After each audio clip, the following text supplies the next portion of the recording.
Hello, good afternoon, stroke morning, depending upon where you are in the world. It could even be evening. And welcome to yet another exciting, entertaining, lore-dripping episode of Lorebeards. I hope you can all hear us out there. If you can't, drop a message right now into the comments so we can adjust our levels. Excellent, you rock. We're good to go.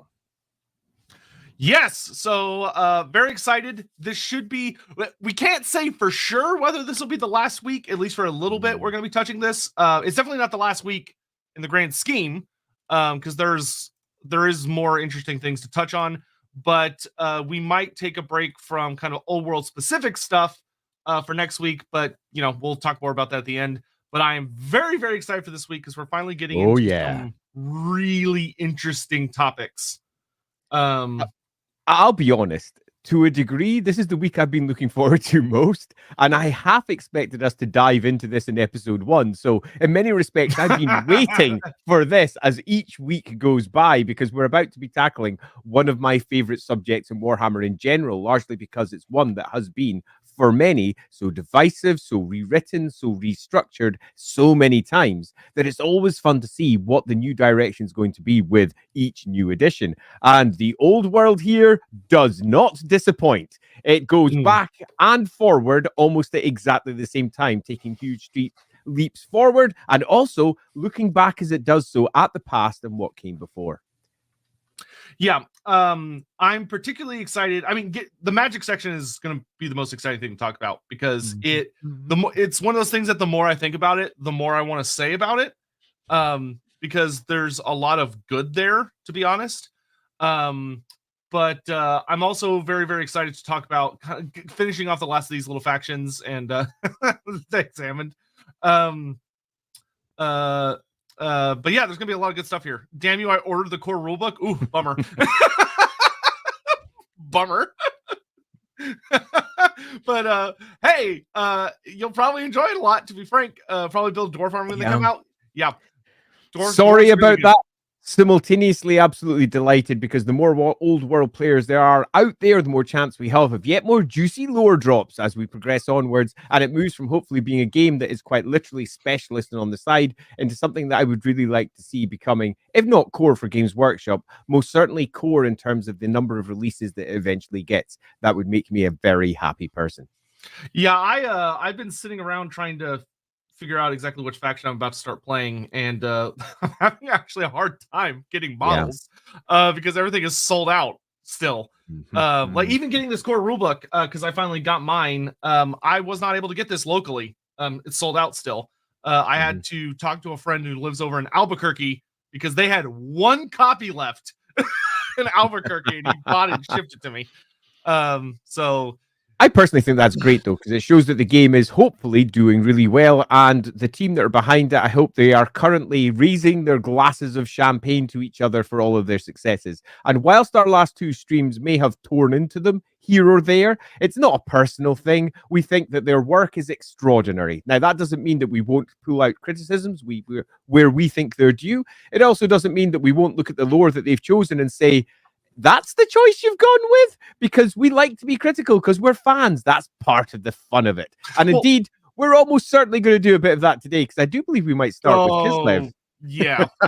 No, I will say the other important thing about criticisms is sometimes it helps things. A good example is I just got my collector's edition of the Lustria book by Cubicle 7. You can old Tarmacon. And the thing that I found really funny in it and also appreciated. Okay, I'm going to talk to you about that in a second. Thank you, Sean. Is that so?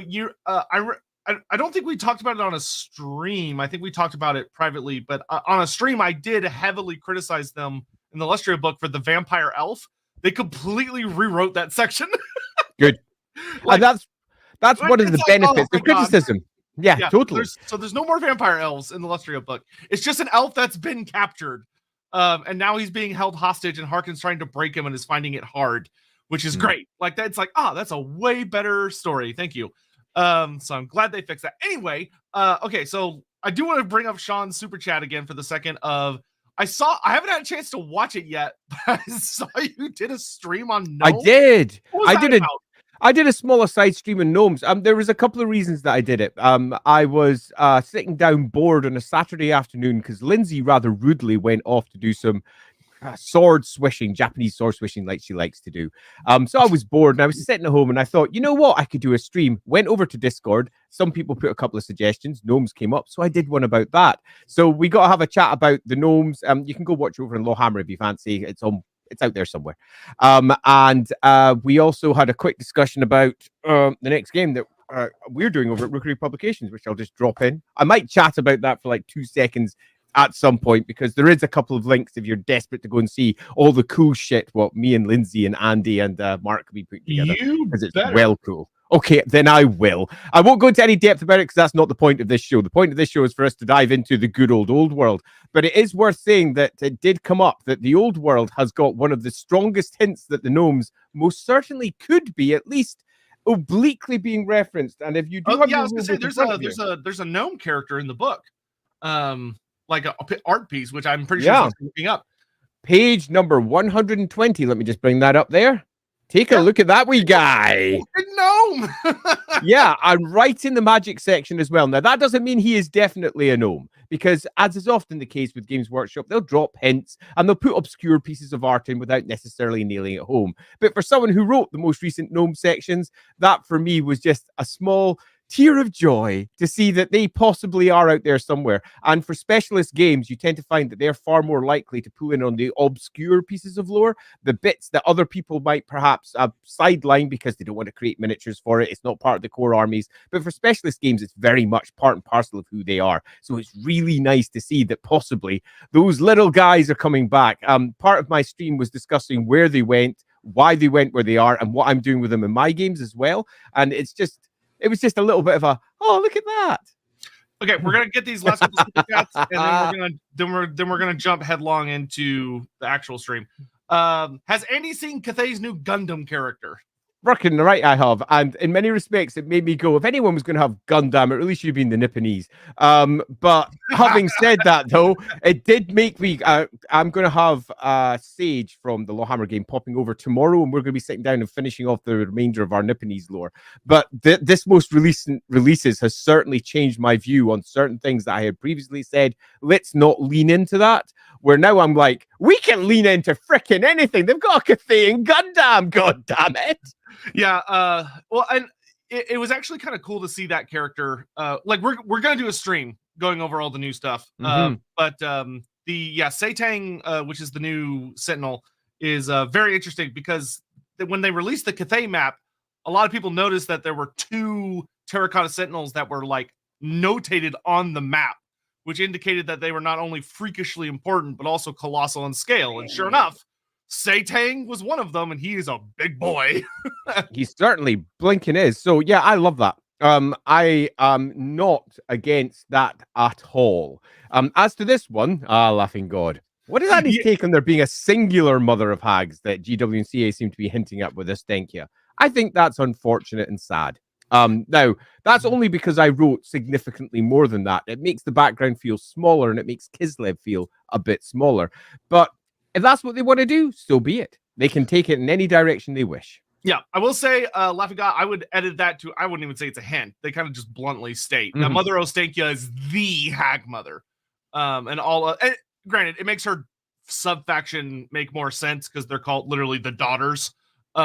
Which, though, it's interesting. Like, I would hope that if we do get an expansion on Kislev, either through the old world or Cubicle 7, that you still have they do a fun job exploring the various ranks within the hag witches. There's still a lot to explore there. I will say I am looking forward to the lore of hags, though. I am glad that they budged on that and we're getting a lore of hags. I'm really excited to see it.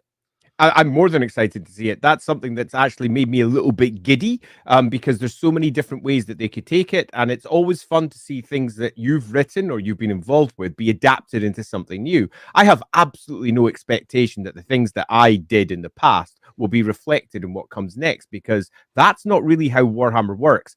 Everything that came before is generally seen as an inspiration to best fit in with the game you're creating at the moment. And Total War has a completely different set of needs for example, to the Warhammer Fantasy role-playing game. So you'll find that the output that they create for that will always be different. And seeing what they turn it into, for me, is exciting. And that will, in turn, inform what Games Workshop eventually does with it, whether it's with the old world or something else, where they then will take what has come from Total War, they will look at potentially some of the older stuff, and they'll wrap it up again into something new. And we're just all adding little extra artifacts into the greater whole that will become the background setting. So don't expect me to be the person that's going to be criticizing them for changing things. I'm rarely ever that guy. If they do something that seems really odd for no reason, we'll certainly call it out, as I think our last 2 streams in this subject were pretty blatant and blunt about. We're happy to do so. I mean, we did. But that doesn't mean that we don't like the lore changing. We do. In fact, the development and changes in lore are one of the things that keep Warhammer dynamic, interesting, and engaging for all of us. Yeah, and then Mandatus, I have a friend who jokingly complains everyone left AOS to play the old world. Also, Andy, why may a Chaos Dragon have 1 head instead of the normal 2? Well, in many respects, 2 was just to show that they have mutated and become something else. And mutation is nothing more than a change from the norm. 2 heads is a change from the norm. So 1 head is just as acceptable as is 12. Chaos Dragons, quite literally, small c chaos, could appear as almost anything. So I have no issue at all with those Chaos Dragons being 1, 2, 12 headed or 9-limbed or 44 winged. It's entirely down to the modeling at hand. You tend to find, though, for the actual miniatures, they have to stick with a single version, possibly with a couple of options, because that's the only way you can effectively create it. And you'll find for Total War, similarly, they have to create a model, because you can't create 94 different models for all the different variations you potentially could have. That would be prohibitively expensive. So broadly speaking here, Mandatus, I would say I have no issues with their Chaos Dragons looking like almost anything. Yeah, the idea of a standardized chaos is almost kind of a joke in and of itself, but that is the restrictions of having a physical medium like a tabletop game or a video game. It's not a Nelf. I'm Noblin. It's a gnome, and you've been gnomed. Woo! Yeah, fucking gnomes. I love the gnomes. Doing Stanley package here for Tony Ostankia. Good old. I mean, that was a good try. Perhaps there will be a time of 3 hag mothers. The age of 3 hags. The age of 3 hags. Yeah, that'd be fun. So, as we press on and we start diving into the actual lore from the old world, I'm going to pop up the standard disclaimer that we've had before. Obviously, if you've got any super chats you want to bring in during the course of our conversation, please do so, particularly if you have any questions that you would like to ask while we're going, but we're going to take them in stages. So as we finish each one of our pages or make through our way through a section, we'll then stop, take your super chats and do it then. So don't expect immediate responses once we get going, because once we get going, we like to get properly going, and we are, I'm sure, going to see quite a few things about the upcoming sections. For me, there's a lovely mixture of really and oh my god, I love this, and wow. Yeah, so let's dive straight into it with where we left off last time, the land of ice and snow. Ice and snow. I even have it bookmarked because for those of you who already have your copy, you'll know it has a lovely ribbon sitting on the inside of it. So I'm bookmarked and ready to go. Honestly, a lifesaver when you're dealing with a book that large. It really is. I'd say also, just to start with a criticism, a lifesaver when your rules start halfway through the bloody book. Yeah, it's true. I am going to criticize that again because it deserves to be criticized. Right, let's move on. Honestly, as long as it was less than $30, I would not be upset if they released a very condensed book that's just the rules. That's all it is. I would not only not be upset, I would prefer it. A small A5 size one. A journal book, so approximately half the width of this, which is just the rules, would be extraordinary. Paperback for easy reference during play that you could happily drop your post-its in or whatever else you're going to use to reference, but just the rules. It's a tome and it's wonderful, but it is not practical for ease of use of play. You know, stick book. All right, so the first section we start off with is the Kingdom of Kislev, which is hilarious because although it's like overall a pretty solid section, it immediately has a contradiction compared to the other sections of the book, where the other sections keep the old lore that state that the Ungol people already lived in the old world, and then the Gospodari people came on over the mountains and they attacked the Ungol tribes as well as all the other tribes that lived in the area, and the Gospodars conquered everybody. Yeah. Which still seems to be the overall narrative. But then this section accidentally kind of has like a goof, or maybe they tried to summarize it and they just weirdly worded it very weirdly. But they basically were like, oh, yeah, the Ungol's and the Gospodars came across the mountains, which would be a significant change, except for there are other sections that disagree with this statement in the same book. Yeah. So it's like, okay. Yeah. Okay. So this is a classic example of what feels like multiple authors or multiple voices being taken into the book and not having a very clear editorial line sitting at the top. Whomever was the producer, developer, editor of this particular book should have gone through with a fine-tooth comb over every detail and not been an external editor. Now you might go, what's an external editor?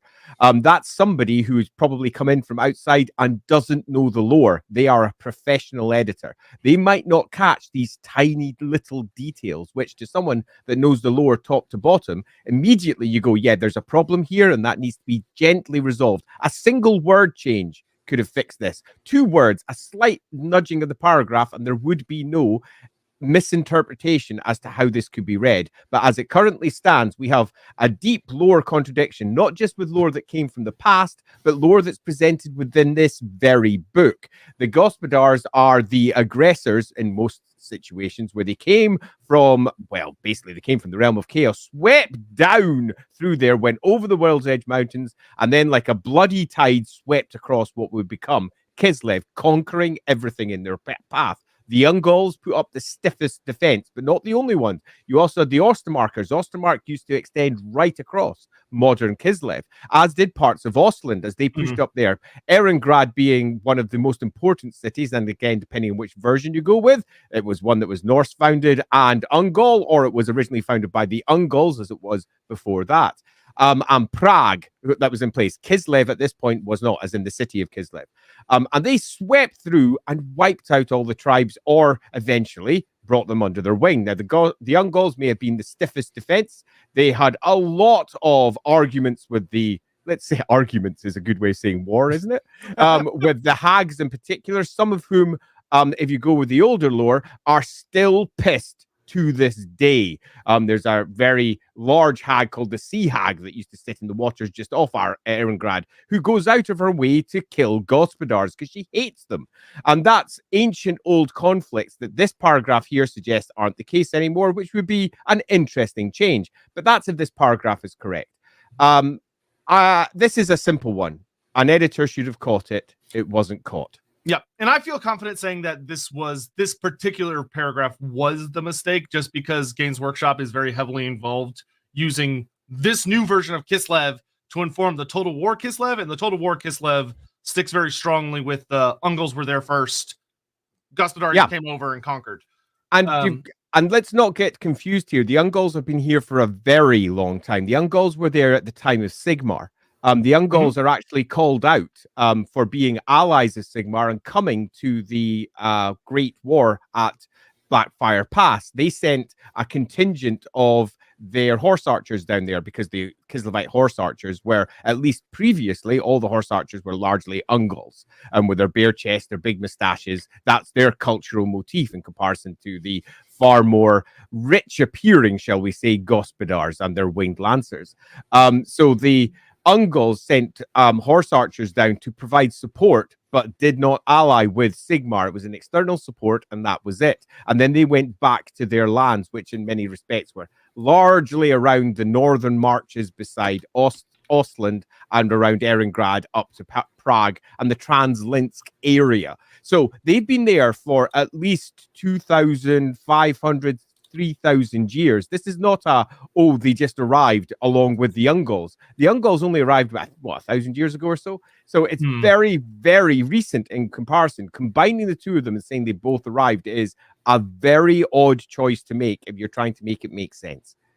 Yeah, but there's that. But the rest of it, there's that. Yeah, the rest of that paragraph is fun and fine. Though they talk about like the Total War units, which is cool. About like how there's bear cavalry and there's ice sleds that carry around warriors and stuff like that. So neat.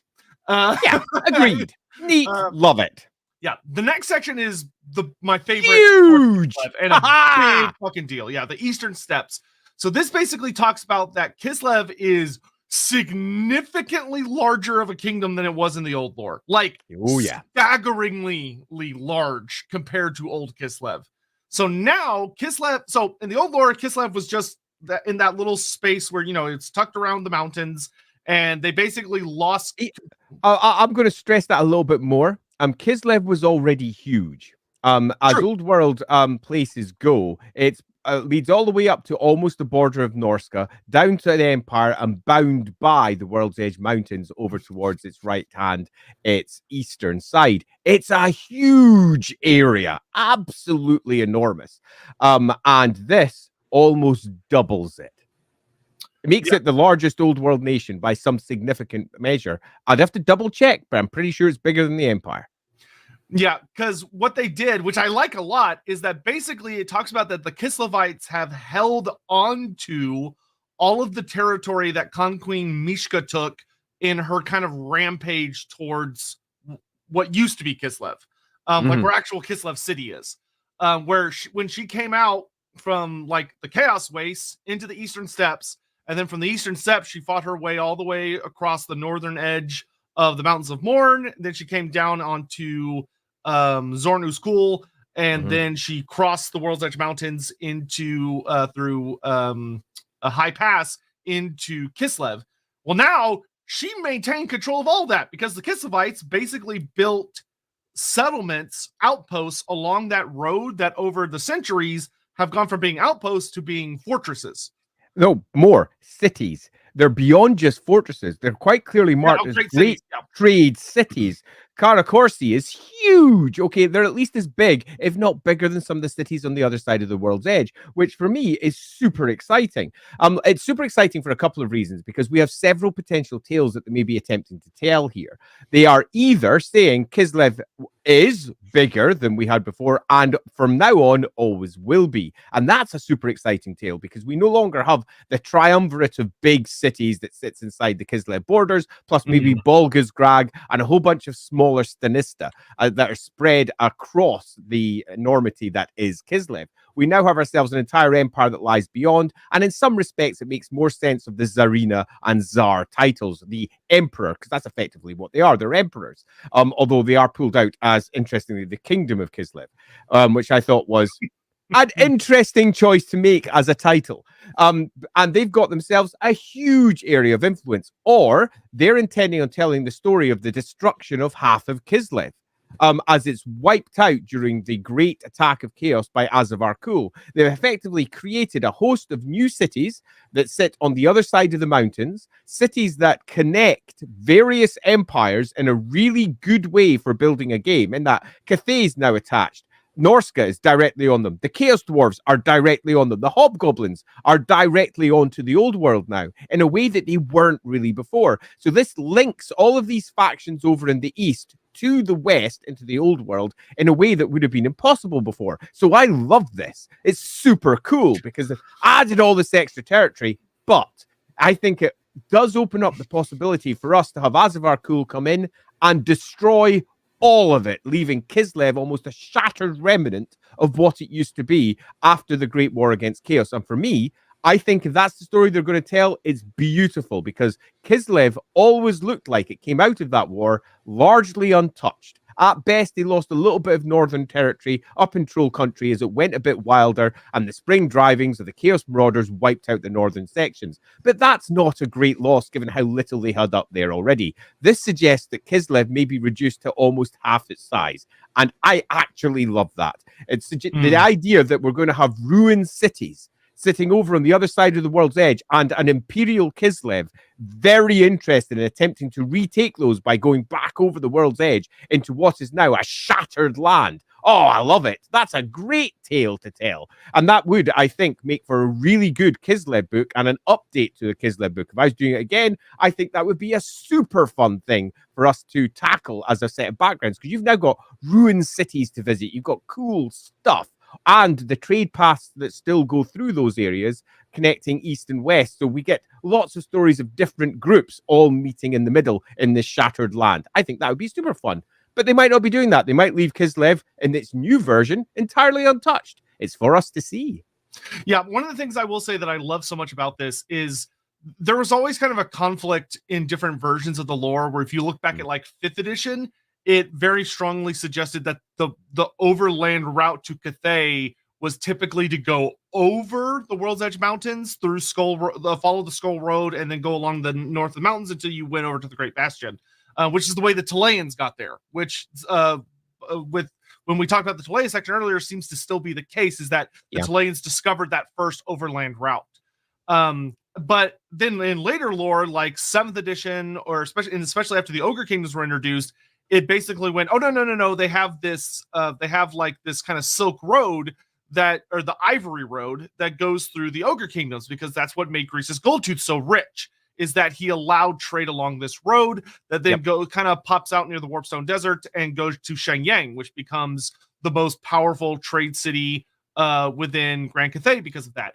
But this now allows both of those to coexist in a really interesting way, and that the Chileans are credited from the old world still having discovered that route, but the Kislevites actually control it. And it makes the biggest thing for me is this means Kislev is no longer the Empire's hat. Instead of simply being the bastion that protects the Empire from the predations of chaos, now they feel like an empire that's doing its own thing. It has now this incredible trade route that it's actually protecting, that's open with Grand Cathay. And they still say that, it's incredibly dangerous, despite the fact these cities are very large cities. They're thousands of miles away from each other. So you still have to take these large caravans to get from one to the other, because you're still passing by ogres and hobgoblins and others, marauders and all sorts of other different forces that are going to prey on them. But it offers a very exciting different way to get to Grand Cathay that's going to face different kinds of challenges and different kinds of enemies. And like Andy said, makes the hobgoblins especially significantly more relevant to what's going on in the old world. Oh, yeah. But the other thing for me is just that Kislev is doing its own thing, which in the older Warhammer Fantasy, it just wasn't. It was quite literally the shield the Empire had against the North, and that was it. That was kind of its only function, which was always kind of like, this feels like they have agency, which is very, very nice. I could not agree more. They've basically built an incredibly important bridge between different editions, between East and West, between different factions. And this edition makes such a huge difference to making sense of everything. I actually love this. Now, whether their intent was to do this or not, I kind of don't care, because the ramifications of what they've done is bluntly extraordinary for making sense of everything in the old world and the East, but also making sense of their game, making sense of the different factions warring against each other, making sense of basically everything. I could not like this section more if I tried. And when I first read it, a huge smile spread across my face. And one reason that a huge smile spread was because I kind of wanted to do this myself approximately 10, 11, 12, quite a few years ago, when I was writing the Kislev book, because I could see the problem that Kislev had. And I asked specifically, can I effectively go for what was often dubbed by Warhammer Fantasy Roleplay fans as the Wheatlands? Because in Warhammer Fantasy Roleplay 1, Kislev had settled the other side. It was an empire. And in Warhammer Fantasy Roleplay 1, there was an entire setup what was beyond the other side. And the answer was definitively no. Kislev ends at the World's Edge Mountains. Whatever lies beyond the World's Edge Mountains is here be Dragon's Land, unless, of course, it's part of the Chaos Dwarves or the Hobgoblins or the Ogres. But no, you can't do that. And I was like, okay, that kind of sucks. Never mind. So that was just left. And instead, I took all of the extra information that had come from, say, the Gotrek and Felix novels and elsewhere, books like Riders of the Dead, or alternatively, the army list that was created by Gav Thorpe for Kislev, took all of those details and wrapped those in instead, made sure all of the locations that had been mentioned in those books were added. What I find super fascinating, though, is just one final detail, and it's one that we're going to cover later when we do the maps, because we have a lot to say on that bad boy. Oh, yeah. They've gone back to the maps of almost first edition for Kislev with bits of later versions of Warhammer in it. But it does mean we have an enormous chunk of forest where beforehand it was described clearly as open oblast. And I hope that they've done that for a reason. And I'm hoping that reason is that they are going to flatten it. because I think that would be super cool to show the massive changes that a war against chaos will inflict upon the land when it eventually occurs. I just love the idea of the whole thing getting devastated, properly ruined. Kislev, a mess. And this would be one way to show it, as the geography itself changes because of the incoming tide of chaos. That's awesome. So there's lots of changes here, and I'm looking forward to seeing what they do with it. Yeah, when they get around to doing the campaign for Azavar Kul himself coming south, it is going to make him a significantly more. He's going to feel more like a genuine Ever-Chosen threat if what we have is, instead of him just kind of coming down with his 4 lieutenants and they destroy Prague and that's kind of it. Yeah. Where now it's, if they come down from the Chaos Waste and it's this tide that, the other thing I really like, which they established this in the Total War Warhammer 3 prologue, but seeing it actually written in the lore is really cool, of that Kislev essentially has a bunch of sentry forts that stretch up into what is quite literally almost the realm of chaos itself. Like they have sentry forts going way up north, which is so exciting because that means they're able to like send word that there's a chaos invasion coming, which makes so much sense for them that they would have these forts stationed by, little garrisons whose goal is to hold the line if they can, but more importantly, to send word home that something is coming. But having this storm of chaos come south, and what I'm hoping they do, like Andy said, is that they crash into this part of Kislev and just wreck the shit out of it.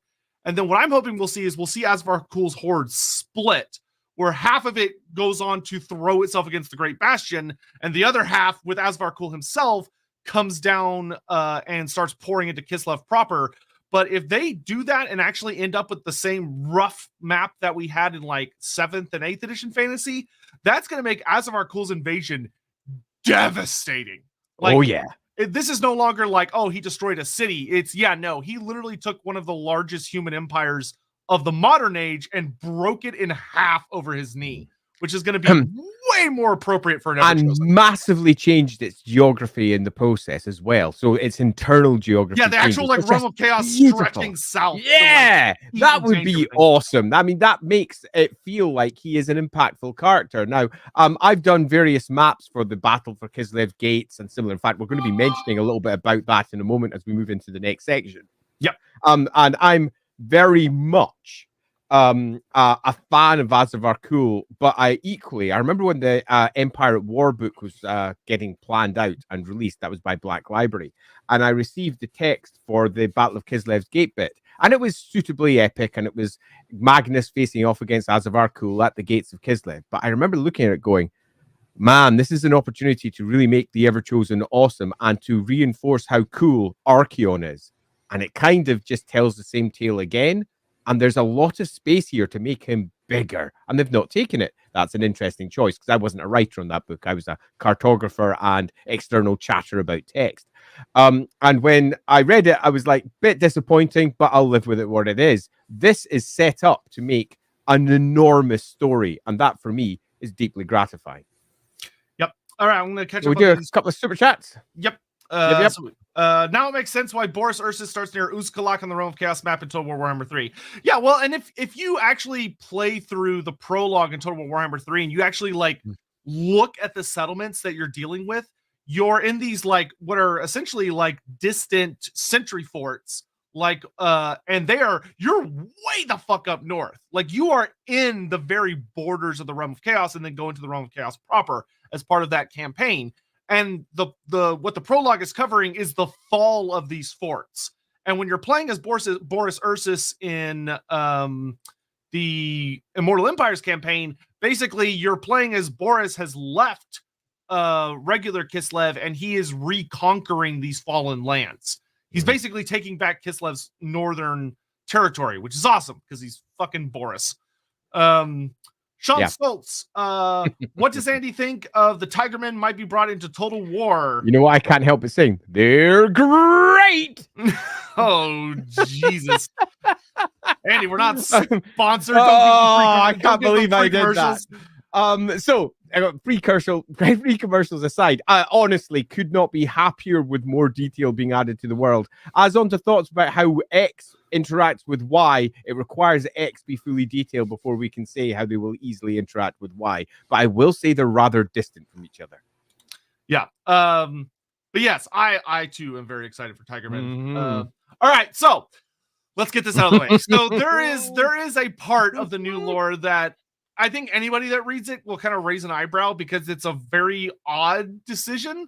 And like, so just to cut to the quick the matter. So in the new lore, they have expanded on the rulers of Kislev. So in the old lore, the only thing we had for the Great War Against Chaos was Tsar Alexi or Alexis. Not quite. I'm not quite. Because I'm going to help justify their choice a little bit. Oh, go ahead. For all I'm not going to say despise. That's far too strong.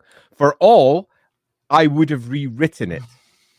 Tsar Alexi is given a house name in at least one book I can think of because I was involved with said book. And that's Romanov. And I hated it then, and I called it out then, and I hate it now more for completely different reasons. And I do mean I hate it. I think it is an absolutely awful choice for the name of the ruling family of Kislev for all manner of reasons. But in one, do I have it here? I don't have it. The Empire at War, they do drop that name. I called it out then. Ah, interesting. Yeah, okay. Dropped an Empire at War because I have done quite a lot of research to go and justify their choice. It makes me feel better that they didn't just come up with that for this edition. That it's me just too. I do wish they had changed it. So the reason I called it out then was because Kislev is definitely not Russia, as we all know. If we were to say it was, then we wouldn't have things like winged lancers. They have as much to do with Russia as any of the other various Eastern European bloc countries do, in that not very much unless you happen to be Russia and claim that you control all of these things, which I think is an unfortunate position to be in.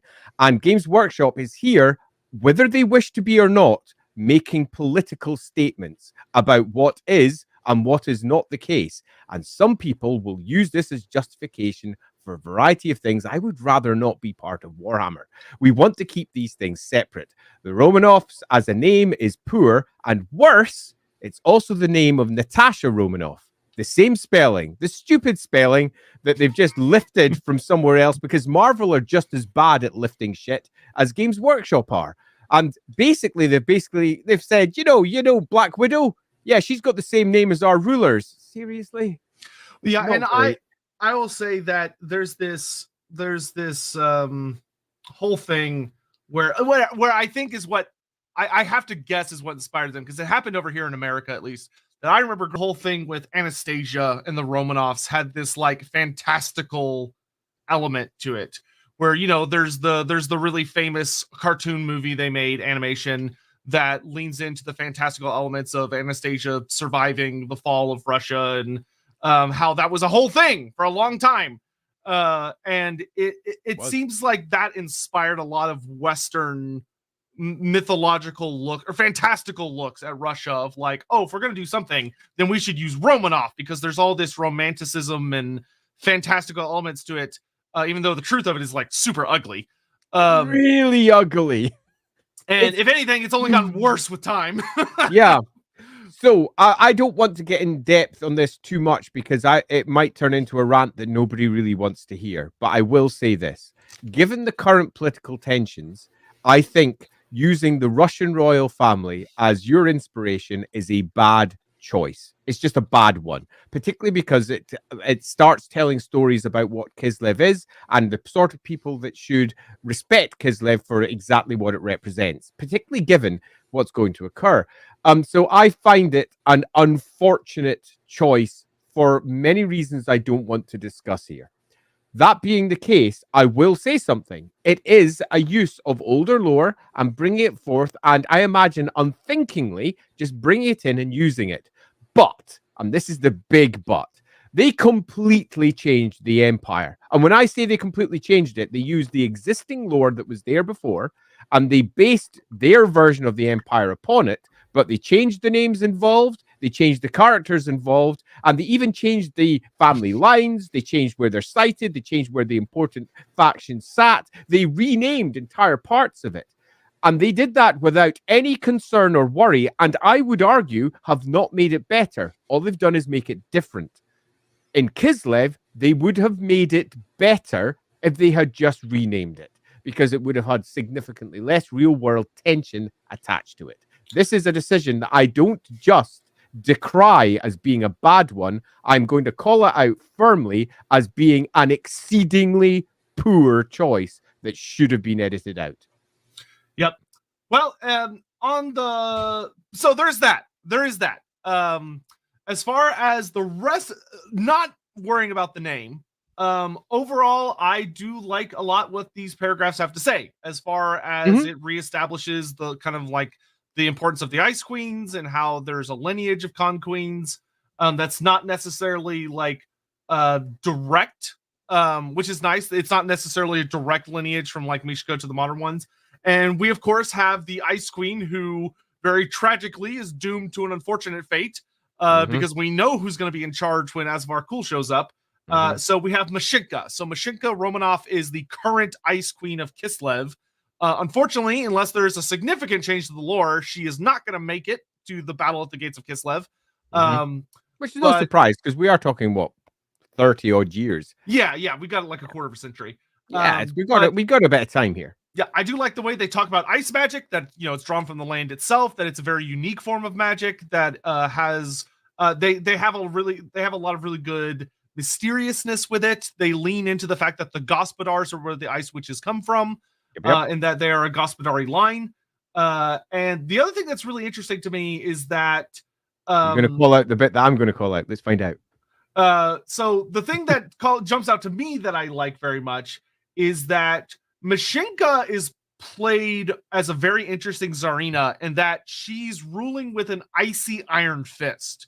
It's kind of implied, where she is using specifically, she is putting up this air of mystique and power and mysticism to keep control of her realm, which we'll get into the next paragraphs about her son. Her son has a very different perspective on things, which I actually like a lot.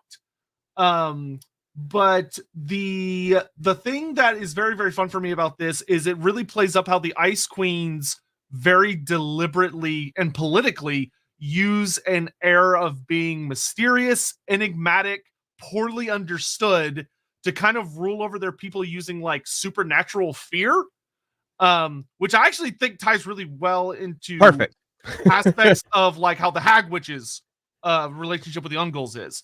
But I really like how they're portraying the Ice Court in this paragraph.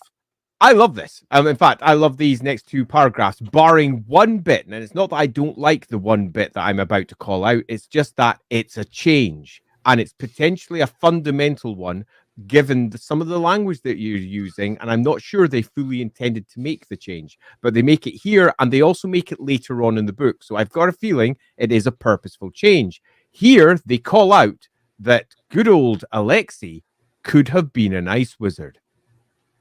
And that is enormous. That goes against the lore, largely, as we've had it previously suggested in, say, Realms of the Ice Queen, and also the lore that founded the basis for what we have in Total War, where the Ice Court, all the Ice Witches are women. And here we have a suggestion that that might not be the case. And that is kind of huge. It basically says good old Alexi doesn't have magic like Ma, but has his own opinions and thinks these things. And that is not just slightly big, it's enormous, because it completely changes the entirety of how Kislev views magic. It would be a little bit like having our Bretonnian faction saying, you know, the king had a son and he hasn't got magic, so he's doing this instead, suggesting that the king, if he'd had a son, could have had, I don't know, what? Some wizard son that was doing wizardly things? That's not how male wizards work in Bretonnia.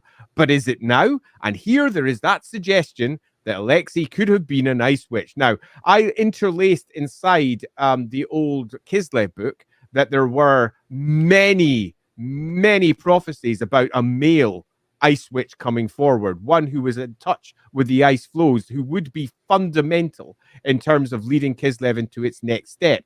That was basically setting up the end times and the idea that a son of the Ice Witch would be a fundamental character involved with that as a potential. That's basically seeding seeds for future writers to use. So you set out myths so that if a future writer spots it, they'll go, oh, I'll use that bit and I'll weave that into my lore. Part of writing for Warhammer isn't just writing the things that you think are good or trying to match lore. It's also trying to help future writers develop things and create their own bits of awesome, their own nuggets of cool whenever they're doing Warhammer. So you could argue it's trying to suggest for that. But as I say, a later on suggestion, again, makes it clear that Ice Witches might not just be women, and that is kind of they leave a nice crack in the door there. They do. There's a crack. Yeah, which could be very interesting. And then the last thing for the Kislev section is Prince Alexi, who actually I really like the way he's portrayed as a character. Because the only things that we really had about him in the old lore was that he existed. He was a reasonably competent czar. And he actually survives the Battle at the Gates of Kislev. He does. He even kills Valnir the Reaper in a duel, which is a pretty big accomplishment. Which, for those that don't know, Valnir the Reaper was not only a playable special character in the Champions of Chaos book, but was the champion of Nurgle and one of the 4 lieutenants of Azavar Kul. And Alexi fucking killed him, which is very impressive. He gets his moment in the sun. His 5 minutes of fame. Nailed it. Yeah. So for this, it basically talks about that he's an incredibly skilled diplomat. He's an exceptional warrior. They talk about that he's trained at riding horseback, and he also fights with a war bear, which is awesome. We love bears. And talks about he's led a lot of campaigns to the north. But the thing that makes me laugh is that he actually is expansionist in an interesting way. And his mother doesn't like that. It talks about that, much to his mother's consternation, the prince speaks of personally leading his forces beyond the furthest reaches of Troll Country to expand Kislev even further north. So taking Kislev into Norska, and further into the Chaos Wastes, which is very interesting. But when he talks about the Empire to the south, instead of talking about conquering, he wants to use diplomacy, though I like this a lot, a unified empire under a single leader. And that his mother likes. Of course. Yeah, that's not going to fly with the Empire. But what I particularly like about this is that it contextualizes the politics of Kislev at the time. So let's have a little think about what it actually is in comparison to what we think of. Kislev is one unified land that reaches from the borders of what used to be the Empire. For all we call it the Empire, it currently isn't. This is the Dark Ages for the Empire. It has collapsed. Okay, so we've got from the border of the Empire all the way over to effectively Grand Cathay. It's fucking huge, really massive. They rule all of that.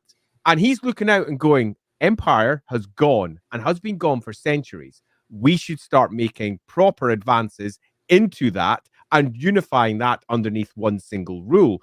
And the Empire, which is so massively fragmented and broken, would look like an easy, tempting target, particularly if you look at where Ostland is at this point, or Ostermark, both of which are quite far away from their ruling concerns, meaning that it'd be very easy to take them if you wanted to do so militarily, although he's suggesting perhaps trying to do so through diplomacy. The diplomacy wouldn't work. The Empire's too fragmented and broken. It's almost a fool's dream. Conquering it would. Yeah, and the thing I really, really like about this is it talks about that Alexi and his mother have yet to find someone with the will or vision to unite the fractured southern peoples, which is such a delightful way to refer to the Empire. Fractured southern peoples. But it's accurate. It's true. It's just I love it. To see that. Yeah. I particularly love that because it reinforces that the Empire is not the most powerful, the old world, most powerful empire. By far from it. I would argue right now it's quite clear that Kislev has primacy. And there is a certain amount of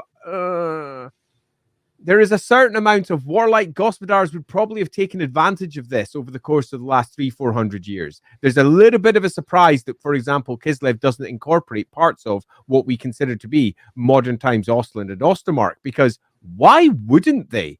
It's a fragmented mess. They could bring this under their authority and control and use those people to best effect. It would also, to a degree, justify some of the odder choices for the descriptions for For example, Ostlanders. Ostlanders who are often presented almost like the Kislevites. Take a look at Valmar von Raukov and his very big long moustaches, his Good old von Rokov. Yeah. his Eastern style clothing. His older model is very Eastern European in style, and not because Ostland was styled as that. It meant, in many respects, it meant that when I was writing Ostland, I had to make it much more Eastern European in flavor, which, let's be blunt, really upset some people out there because they didn't like the idea.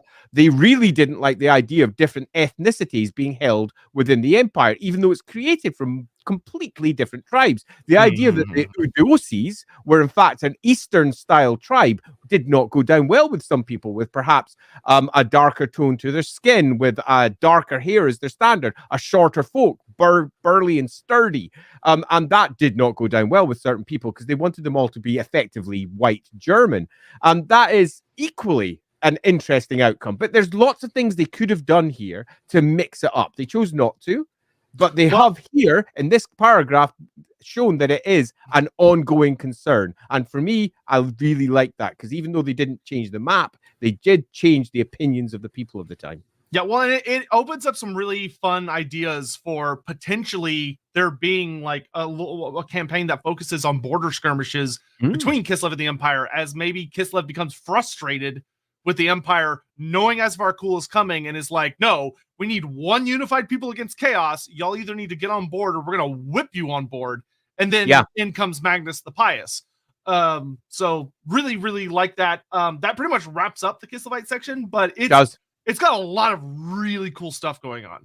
Yeah, agreed. I like Kislev a lot. I like where they're taking it. I'm not so sure I like the idea that the young Gauls will get wrapped in with the Gospodars, but hopefully that's not an ongoing issue. I'm not sure I like the change that Ice Witches won't just be witches because it allowed Kislev magic to be separated and different to the types of magic you got elsewhere. The way I read it, I feel like it's trying to still say they're just female, though I do agree it kind of vaguely implies Alexi might have some latent magical gift. Because it also talks about him foreseeing an invasion of the Dark Gods, which almost implies he's having visions. It does. I mean, it does sound like a latent magic user. But could be his mother knows and is hiding that from everyone. Very well, but she's his only son. And especially if you're playing on the idea that male witches are seen as a bad thing in Kislev. Which that would be, that would be so juicy. If that was the story, I would be 100% behind that because that's a really good story.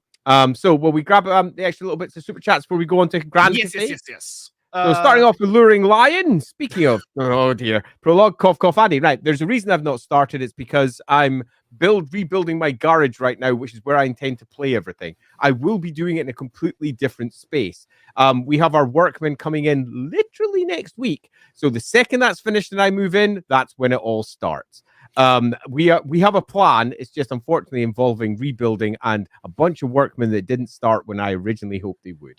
So we're just anyone who's ever had house repairs or construction knows the pain. Yeah, it's painful. Thank you very much for the classic 8888. I was always super. You were like very much bankrolling the both of us like almost on a weekly basis. We thank you so much.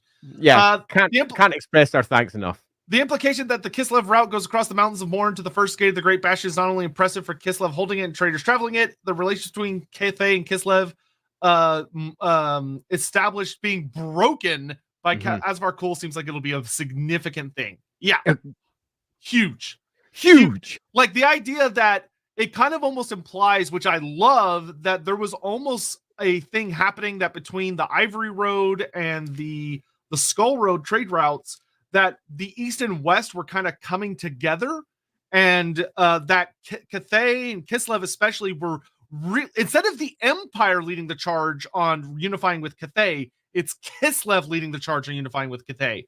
But then down comes Azavar Kul as this fist of the Dark Gods, hopefully to shatter this connection and break it so badly that it's no longer acceptable to go the northern trade route. Now you need to go the Ivory Road, which then leads to the rise of the Ogre Kingdoms. And the rise of Greasus. Yeah, and the rise of Greasus. Like that would play in so well and also establish this perfect tragedy of almost the Dark Gods seeing the unification of Kislev and Cathay as a threat and throwing Azavar Kul as kind of this bomb meant to destroy that potential relationship, which I really like the idea of. Yeah, if I was writing the narrative for this, I would reinforce that there was a growing connection between Alexi and one of the dragons. In fact, I might even build a romance into that so it can be properly shattered, largely because you're looking to create an I can't get the word out, anthropomorphization of the greater conflict. And seeing that shatter and seeing the pair of them becoming bitter after an initial really strong relationship would, I think, just be beautiful. I could also speak to the character that, oh, what's her face, on the Northern Bastion. Miao Ying. Thank you. Thank you. Could lead to her character and who she is later. You could have her have a character development from where she is here to where she becomes when we're looking at Total War, and see her move on, and become far harsher because of this, because of the war that erupts here and what it did. And I think there's something potentially awesome in that, because I like That would to see fit characters shifting and moving and developing with their arcs. And if we end up with a bunch of characters who effectively are identical 200 years later, for me, that would suck. But if we've got characters who are presented one way, which leaves us going, what? But the Total War version is like this, then events occur, and you're like, oh, right. That would be fun. Miao Super Ying cool being narrative. described so heavily as cold and aloof, if this played into that, where like she is warm with Alexi or with Kislevites, and then shit goes, tits up, as they say, that would be.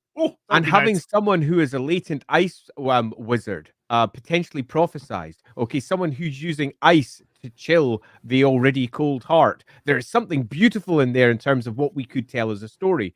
And that would be a lovely way to have their ongoing relationship, and then the fracturing of it, then their break be a quick way of understanding the greater horror that chaos is intending to inflict in these great realms. Emmerich shippers in shambles. Totally. Screw that. Commander Bone, hi. Question. If Nippon was ever added, which way do you think Games Workshop would lean towards it? Do you think it'd be better to go the Kislev and Cathay way and make it mostly humans plus some ogres gone native plus yokai, with Oni being distinct from ogres, or would you foresee it being a different way? So personally, I think that each one of the various human nations that they add will be human nations with whatever extra addition they decide to put on top of it. So yes, I would prefer for them to go, if anything, stronger than 60%, perhaps even higher. But I would equally, particularly for Nippon, look at it and see that they almost certainly should have discrete and distinct native species that are perhaps different, brought underneath the control. I found one line in the Cathayan section that we're about to move on to actually plays into this, and I think is worth bringing up. I think it's in the next section. Anyway, I'll just have to double check it. Pretty sure it is. In fact, there's one line that doesn't just play into this. It actually makes me question what is going on in the East entirely. So we'll get onto that in just a moment. Yeah, but I would agree with Andy. If anything, Games Workshop, especially through the Total War lens, has been demonstrating a pretty good handle on trying to evaluate like percentages of like, okay, this human nation is going to be themed in this general way. Where if Nippon is going to be distinct, then having them really be the human nation that is not necessarily, that is, while mostly human focused, has a much stronger focus on spirits and magical creatures and stuff that interlive among them, would make them very distinct, even from what vague things we know about like the Kingdoms of End and Grand Cathay, where Grand Cathay is like significantly more human, but is ruled over by these magical entities. And then the Kingdoms of End, we still don't know a lot yet, but like being the land of 1,000 gods, it seems to be a land where there are a lot of humans, but there are a lot of creatures intermixed. Other things too. Yeah, totally. Yeah. And so, I agree with this entirely. I'm 100%. As long as if they just like keep, adding different seasons and seasoning and spices to all the different human factions to make them each distinct in their relationship with the entities or creatures that live among them, great. I think it'll be good. Yeah. Agreed completely. Yes, I haven't. Yeah, the classic Ice Wizard and the Shadowed Horned Rat. Yep. So I'll call out this one in particular because the Ice Wizard, good old Vladimir, inside Horned Rat and Dark Omen was a character that we had to consider when we were creating the new version of the Ice Witches. And I actually pinged a note about this back to GW as to whether we should just ignore it and go with our new version that we were building, or whether we should incorporate it. And the note that came back was super short. Yeah, no, that character doesn't exist as far as we're concerned. Just move on without it. So I would personally have preferred to have written in something that would have incorporated that character, because that's generally how I prefer to write. I prefer to try and make sure that all of the existing lore and characters that are out there can exist within whatever framework I'm building. But in this case, I was expressly told not to. Yeah. Necromancer Cobalt, trans women and cross-dressers as ice witches. You know, me and Andy actually talked about that during the Hags stream. Yeah. There is a really interesting concept that could be explored there. There is, and whilst this comment looks like it might be relatively flippant, I will actually say that there is a great deal about gender to be discussed around these areas, because gender is a fluid, complicated thing, no matter how much some people try to force it to one of two extremes. Gender is complex, man, and gender in terms of how it expresses with people is also complex. Now, given that so much of that is mental, and that magic in and of itself, the aether that it comes from, is a realm of imagination and mental components, it actually doesn't matter a great deal what the physicality is. What matters instead is the bigger picture. So yes, I agree there is a great deal of complication here, and the simplicity that some people would attempt to use to reinforce their views and say, no, it's only this or it's only that, would tell some good and potentially horrific stories. Stories I personally couldn't tell, because they are stories that lie quite outside my general comfort zone and space and understanding. But I know many people who could. I've hired writers who could tell those stories themselves, and they would be, I think, really good, potentially harrowing, potentially uplifting, potentially one of many different things. But I think there is a greater story there that I think Games Workshop will almost certainly avoid like a plague. Yeah, I would say if Games Workshop hired like a writer who's been through the experience of being trans, or like having a complex relationship, a much more complex relationship with their self-identification when it comes to gender than a lot of people do, and had that story told through the lens of someone that is an ice witch that's was not necessarily born the easy way to become an ice witch, that could be a very emotional and fascinating story. Really good. But they would have to hire a very specific type of writer to handle that. Yeah, particularly if it was a story of acceptance as well, showing that the Warhammer world is so very different to the real world and where all of its prejudices lie. I mean, here in the real world, we've got all manner of people who have issues with gender, and it's not just simply people who may be, for example, trans. Many autistic people have significant issues with gender and understanding the very concepts of how it works. My very family has let's say a host of fun issues involved around that.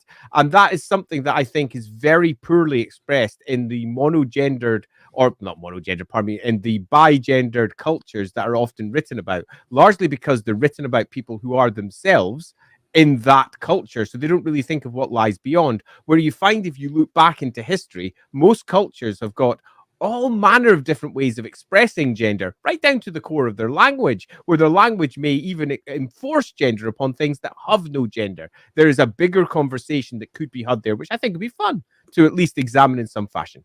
So yeah, thanks for that one. For all the comment may have looked like it was vaguely flippant, I think it's a really good one. So thanks very much for dropping that one in. Yeah, Commander Bond, thank you for the super chat. I think we kind of have tackled this fully.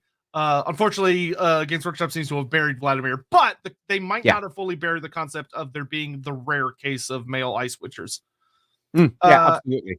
Aranthiel, thoughts on the Celestial Lion potentially being a chaos creature purified by Xin Yang? Do you think Xin Yang had children before meeting Kuei Yin? Okay, so the new Kislev stuff, the Celestial Lion, I would heavily suspect that the Celestial Lions are just kind of a natural species that their transformation due to the influence of magic has leaned more into a noble aspect thanks to the influence perhaps of Xin Yang, because of where they're native to, being native to like the areas around him. But I would see them being more like griffins, where it's something that happened over time and they became noble beasts. But I doubt that Xin Yang like purposefully created a form of life. That to me, that seems like something he probably doesn't like to do very much outside of his actual constructs, because that probably would smack to him of what the old ones did, who he seems very critical of.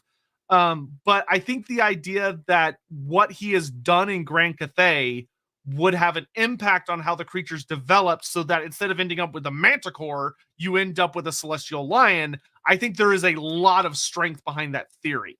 But I would hesitate to say that Shen Yang would have done it deliberately. I wouldn't put it past him, but that would surprise me. The celestial lions seem much more like creatures that are native to the lands, and because of Shen Yang's control over Cathay, they developed more into the celestial entities as opposed to chaos entities. Yeah, I'm. But it's hard to say until we have more details. Yeah, when I read that, it was almost a castaway sentence, which could almost go almost any way when they add extra depth. But when I read it, my first thought was, what's the difference between these chaos creatures and a freaking giraffe or an elephant? The Warhammer world is filled with native creatures that are not in the real world. And to cast anything as a chaos creature is in and of itself an interesting choice. And then to say it's purified, not to say that there wouldn't be any of those, clearly there would, but it does leave that suggestion that anything that is just not standard in the real world is suddenly now a chaos creature, while simultaneously the lore contradicts that in multiple places. So my opinion on this one is just simply interesting choice. Yeah, I would be very interested to see where they go with it. I mean, the phrasing does very much come off like Shen Yang does do it deliberately, which could be the case. Like, it could be shit. I will say, I would not be surprised if they end up saying that there's a narrative that after the Great War or the Cataclysm, Shen Yang went around and either was drawing Dar and chaos out of creatures, and if he couldn't, it made them go extinct because he wanted to purify Grand Cathay. That seems like something he would do. Seems like a legit story as well. Yeah, yeah, you could definitely do something like that. So that might be what they lean into. And then no, I don't think Shen Yang had any children before meeting Kuei Yin. If he did, well, he might have had like just basic bitch dragon children, but if he did, he doesn't seem to have cared. Yeah, he doesn't seem to have cared for them at all. Yeah, they certainly wouldn't have been shapeshifters in the same way that his later kids are. Yeah, like his relationship I think with Kuei Yin it's is quite deeply unlikely he didn't have children beforehand. Given his age, given his puissance, given his power, given his position, it seems exceedingly unlikely. But that doesn't mean it did occur. It just seems unlikely. Yeah, that being said, if he did, they certainly do not matter to him in the slightest. And CB4M, thank you. Appreciate that. Yeah, appreciate that. I'd like to call out that one a little bit longer. I appreciate that because it is a conversation that I feel is often ignored by many because it is a difficult area to discuss for some people. And so instead of discussing it, what people do is they just decide to ignore it, meaning that the issues are never brought up, never discussed, and people are left without any real information as to what the discussion could involve. So thus, you're just left loosely making your own choices up, and it's often based upon misinformation. All of this stuff is worthy of discussion and probably should be discussed. Now, are we the right people to do it? Not necessarily. Okay, but I think we are in a position where we can at least open the door so that other people can discuss it, and hopefully will come forward and discuss it because it should be. Because it's far too easy for very strong voices who are against discussing these issues to dominate and crowd out others who may have something that is arguably not just important to say, but really cool to say, because the Warhammer world has so much in it that discussing this could add new, fascinating, and interesting characters that we could otherwise be too afraid to add to the background. Yeah, Andy worded it very, very wonderfully there, but I would put it very bluntly as I'm a super greedy motherfucker, and I want to read every possible story and every potential viewpoint. So the more I can open the world up and hopefully maybe like inspire people out there who come from very different backgrounds to go, oh, Warhammer's cool, I should start writing for it, and like maybe one day move their way into doing official source writing, the happier I will be. And it's purely for my self-enjoyment only. Yep, agreed entirely. I'm quite aware of what my own experiences are. Thank you very much. And reading about those again and again and again is fine, but I like broadening my horizons as and where I can. Yep. Luring Lion, any chance we'll be going back to Aerocrawl France? Yes. Yeah. We're going to be talking about a lot of... Damn straight. Depending on what happens as far as like Shadows of Change update, we'll probably be diving into some Aerocrawl France stuff next week. Yeah, absolutely. Yeah, totally. All right. So, next section, ruled by dragons. Ooh, it's a big one. This is a really big one. And there's a really big one because it says, I think it's right near the very beginning, one little bit that I really loved. And I'm going to read this bit out because this is a big one. Okay, now, let me just adjust here because my glasses are rubbish. Right, so you ready for a sentence? Here we go. Yeah, go for it. Cathay predates almost all human civilizations. Almost.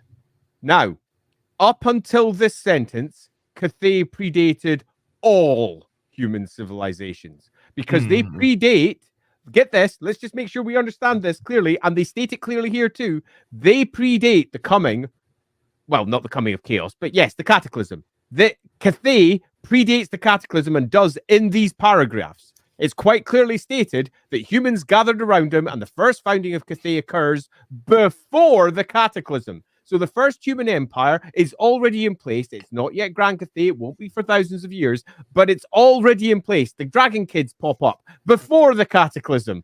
They are already in place, making Cathay. And something predates this. And that is awesome because we don't know which one it's going to be. It could be any of them. Now, if you're going for the classic one, it would almost certainly be Ind.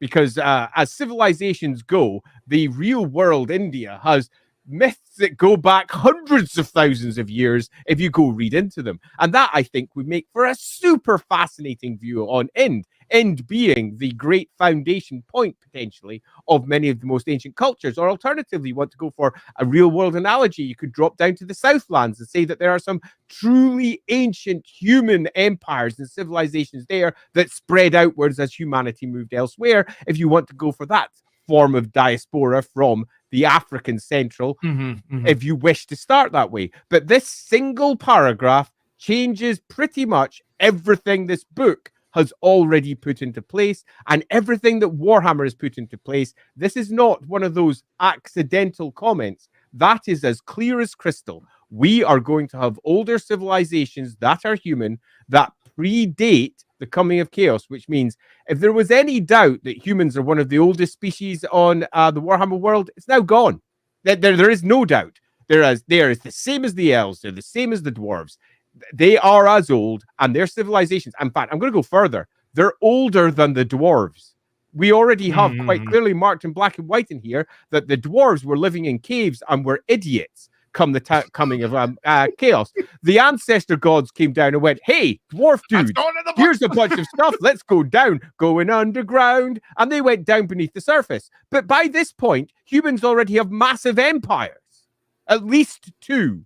One of which is Grand Cathay to be, Cathay, or whatever they decided to call it in its most initial discovery, with our dragons sitting over it, the dragon kids coming a bit later, and all the humans gathering around them underneath their protection, particularly as chaos come in.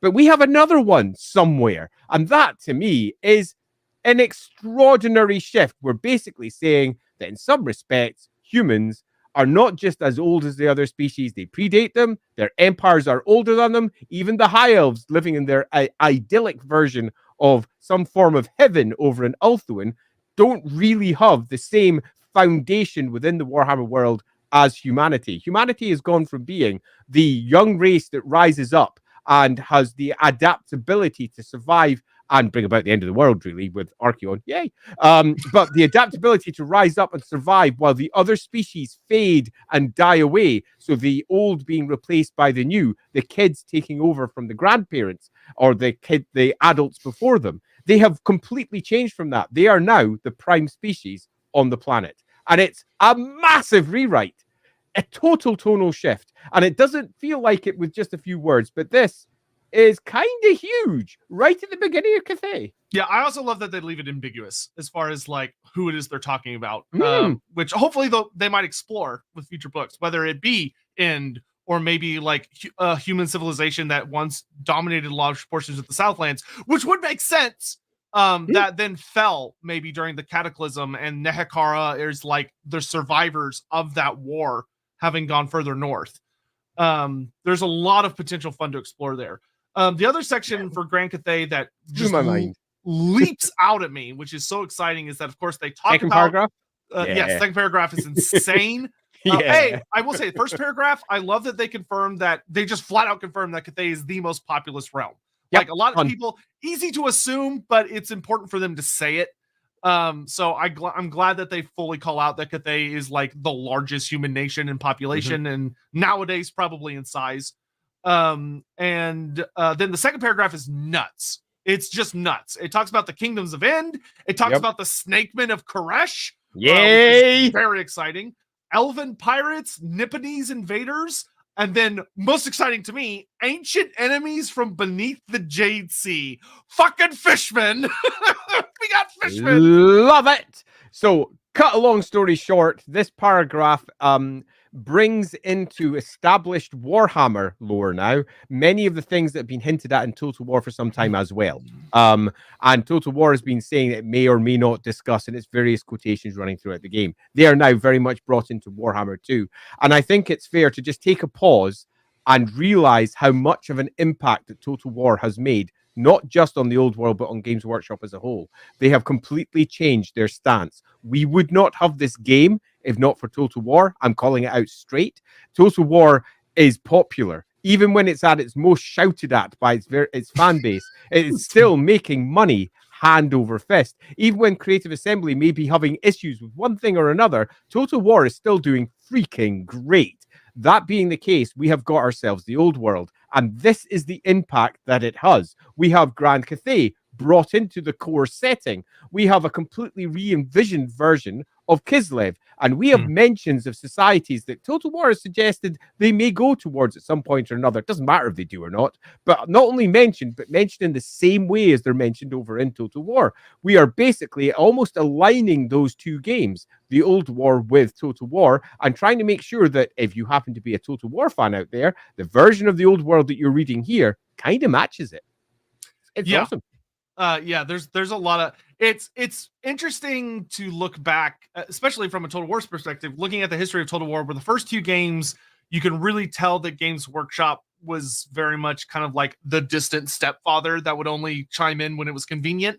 But then when we get to Warhammer 3, seeing how this reflects everything in the game, and I mean, just looking at the most recent article they put out this past week about the new Cathay units, you can see Games Workshop's fingerprints all over it. Like, Games Workshop is putting out public statements through Creative Assembly right now, which is because Games Workshop is deeply involved in what's going on within the studio, to the point that, which I'm glad that CA is able to blame them for when they're not able to do things the public wants, like when everyone's like, oh, we want Zongors with beaks, we want the AOS Zongors.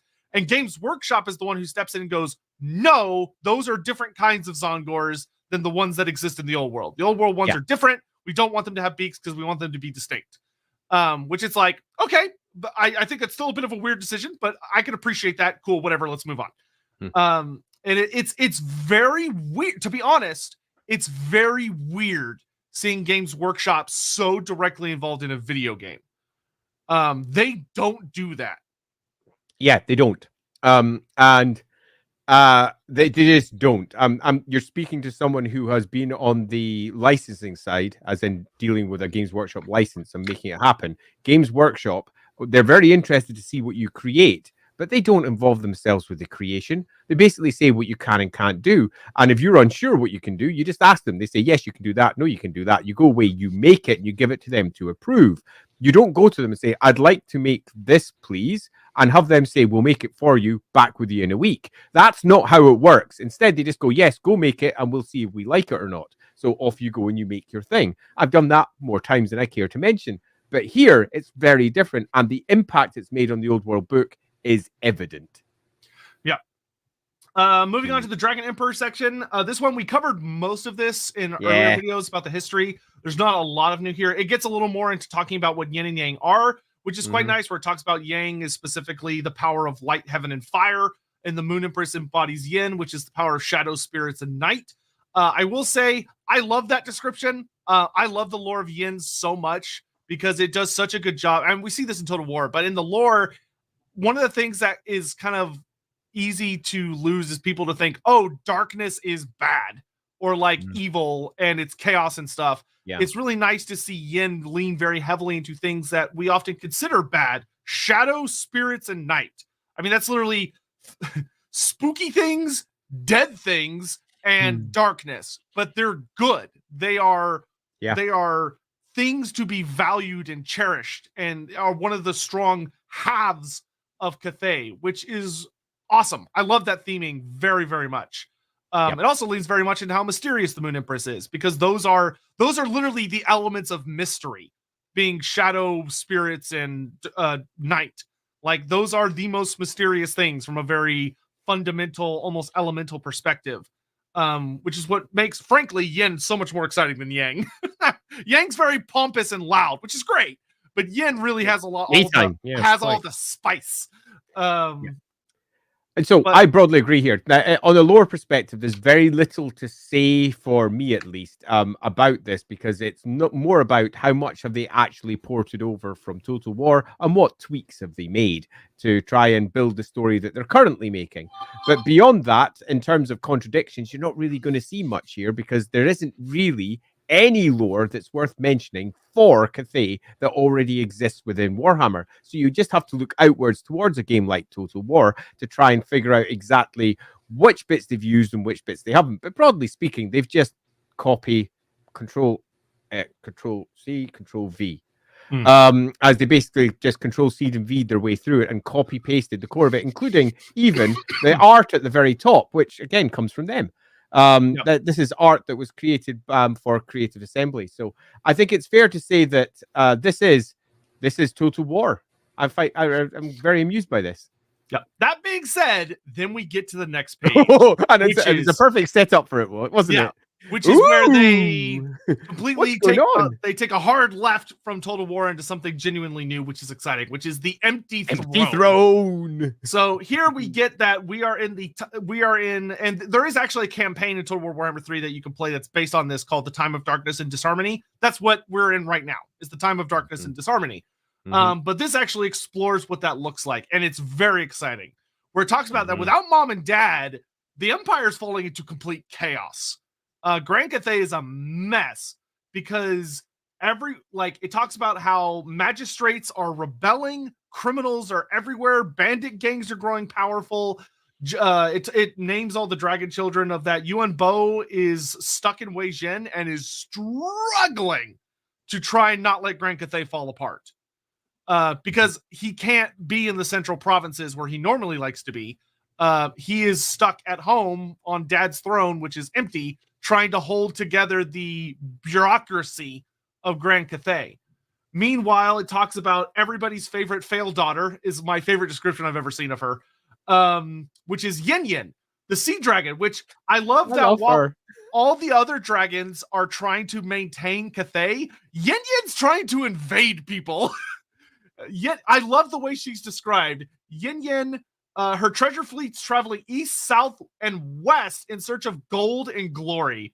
This lady, Yin Yin is in many ways to me hilarious, because she's kind of the most human of the dragons, despite the fact I'm pretty sure the way she's portrayed, she would probably hate anyone that said that, because she is arrogant as fuck, it feels like.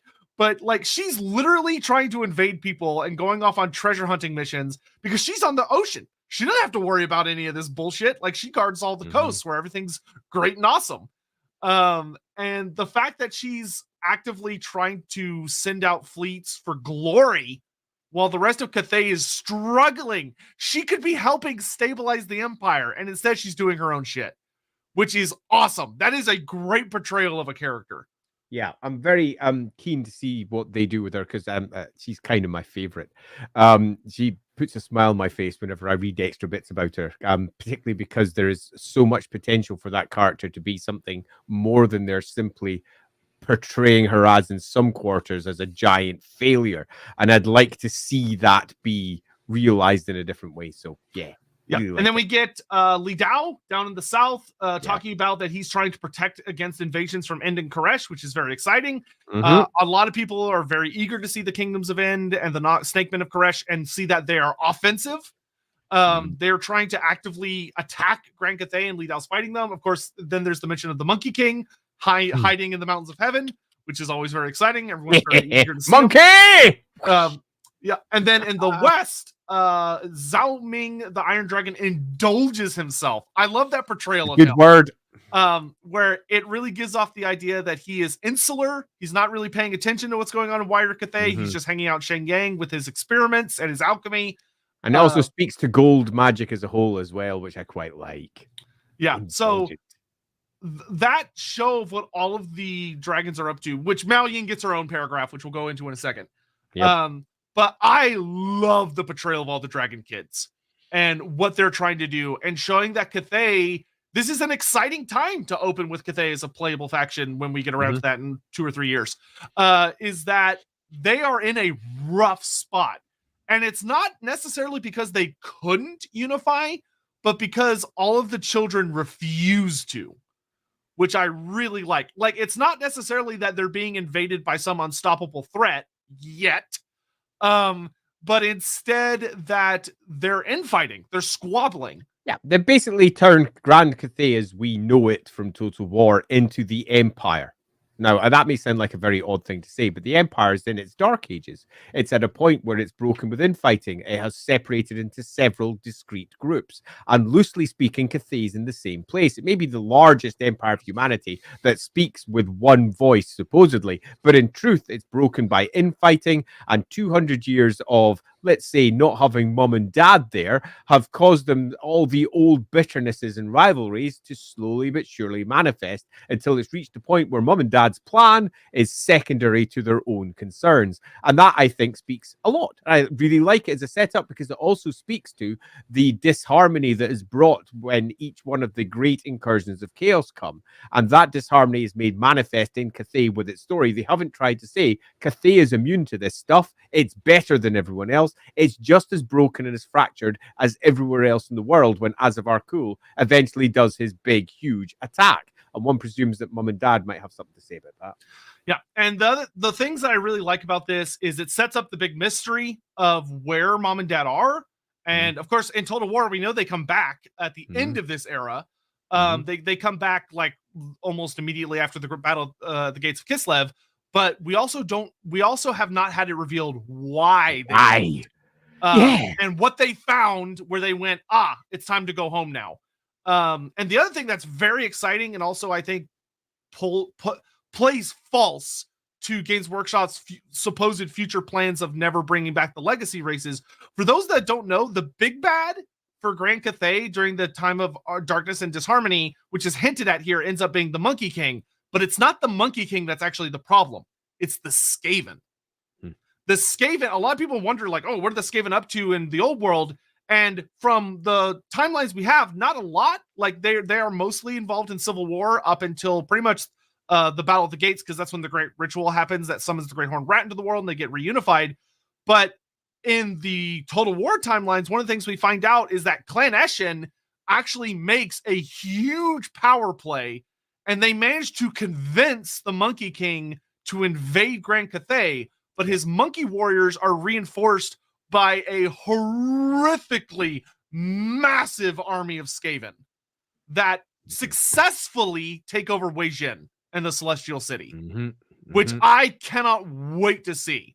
Like, the idea, it's an awesome story in and of itself. Yeah, so I am super excited for that storyline.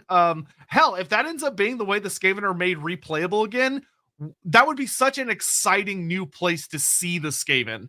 Is working alongside the Monkey King and invading Grand Cathay, which would allow the Skaven to be used in a light they've kind of never really been seen in a long time, of being like a full-on invasion force across an entire nation.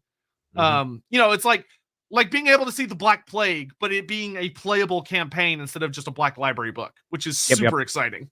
Yep, agreed completely. I could not be more excited for everything that this entire section offers.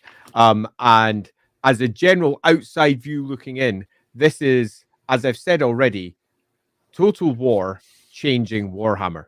And we have an entirely new faction now, which we're going to get to use. And the stories that Total War Warhammer have offered are almost certainly being reflected back into the old world too. So if you're a Total War fan out there wondering, how much does the lore match? Well, the answer is really, really, really closely now.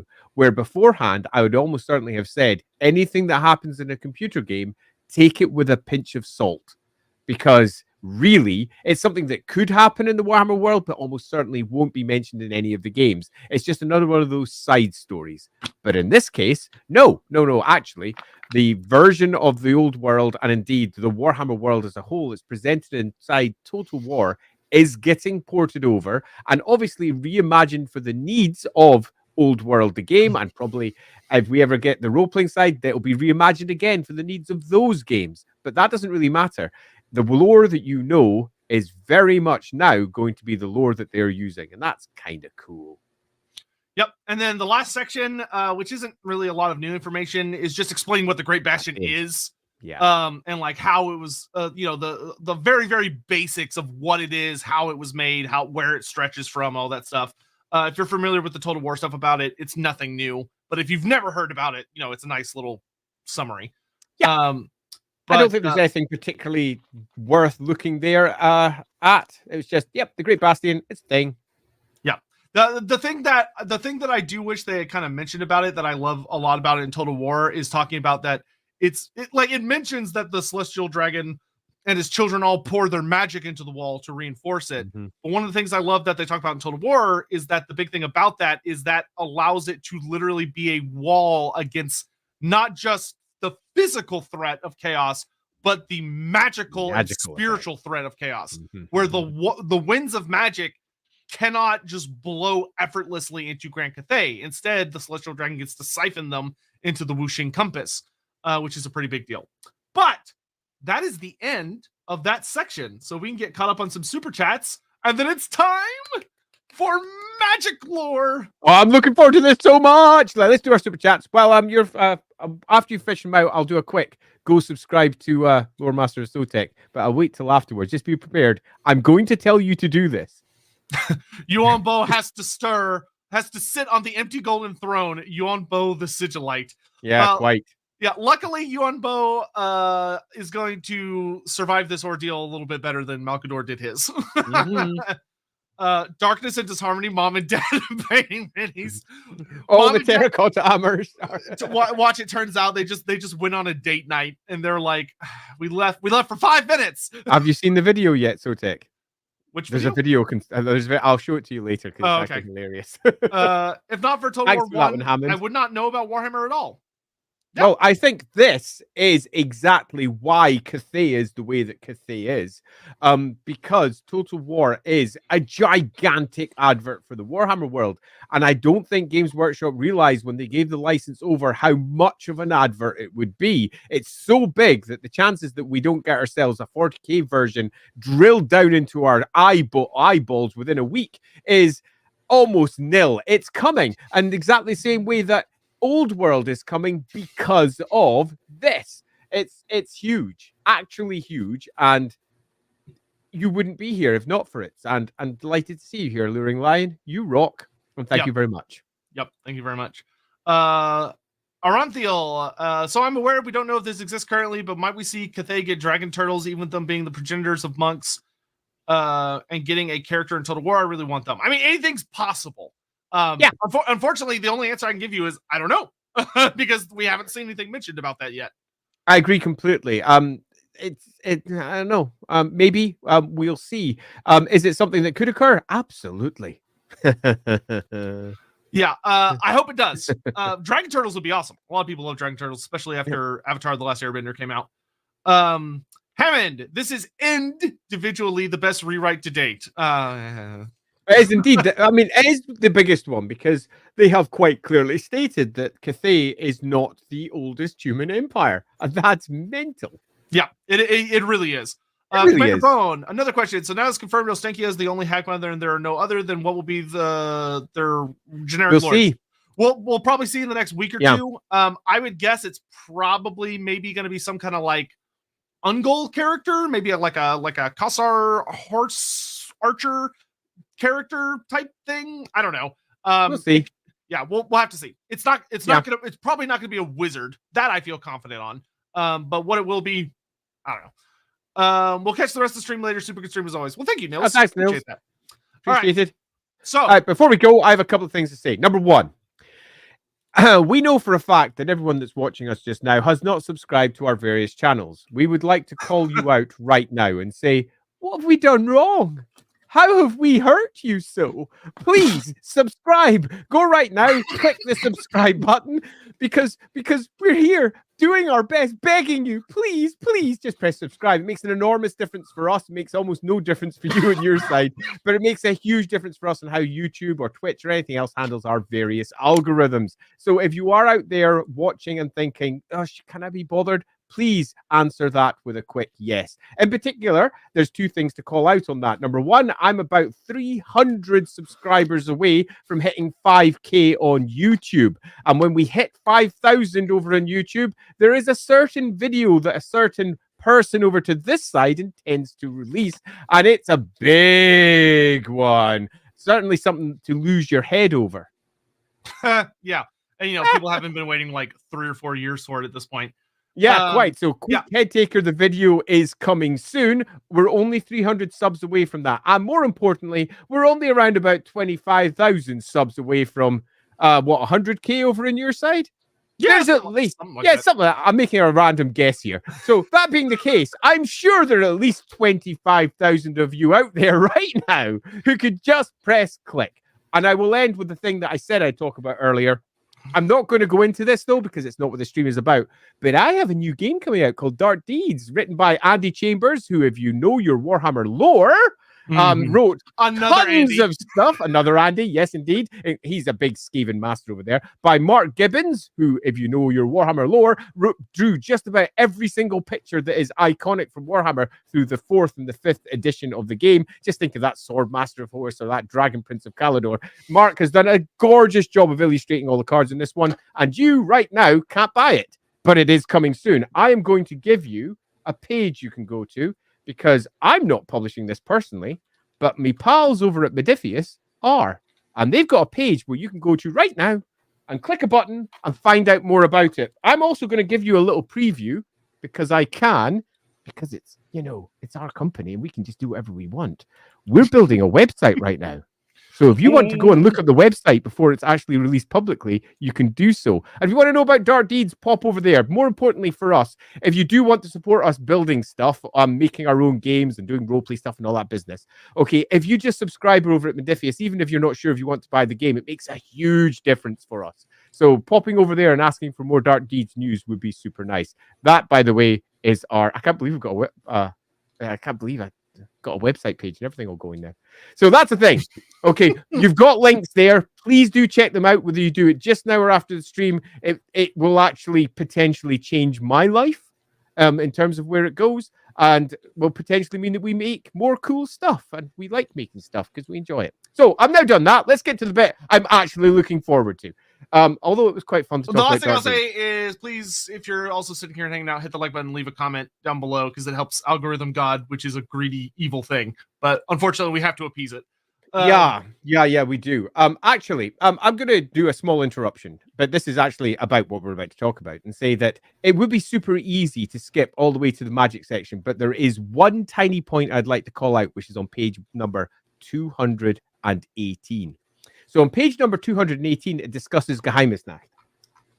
And there's a lore change here. This is not the first time we've had a lore change for Ghams Knack, but I'm going to call it out anyway.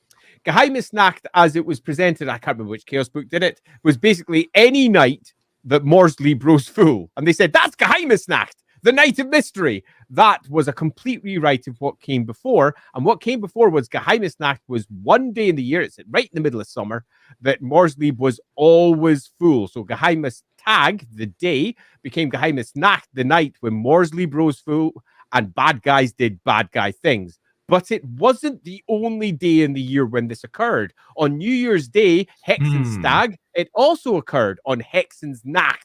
So you had 2 days in the year where good old Morsley always rose full. So when I did the 4th edition of Warhammer Fantasy Roleplay, I had to send a quick ping over to Games Workshop and say something along the lines of this. In the Chaos book over here, it says that Ghams Knack is any old time that Morsleib's full. That contradicts everything that came before. It's a castaway line. Can I ignore it and return it back to Ghams Knack and Hexen's Knack the way it should be?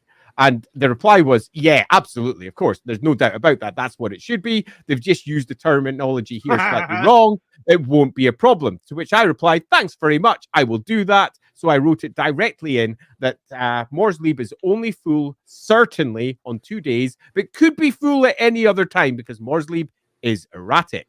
Page 218 contradicts this. It says that Ghams Knack is the only night. Now, there's 2 reasons, maybe 3, why this occurred. First, most writers only know about Ghams Knack. They don't know about Hexen's Stag or Hexen's Knack purely because it's a more obscure reference. It wasn't originally, but it became more obscure when the Gotrek and Felix novel focused, very first short story, focused on Ghams Knack.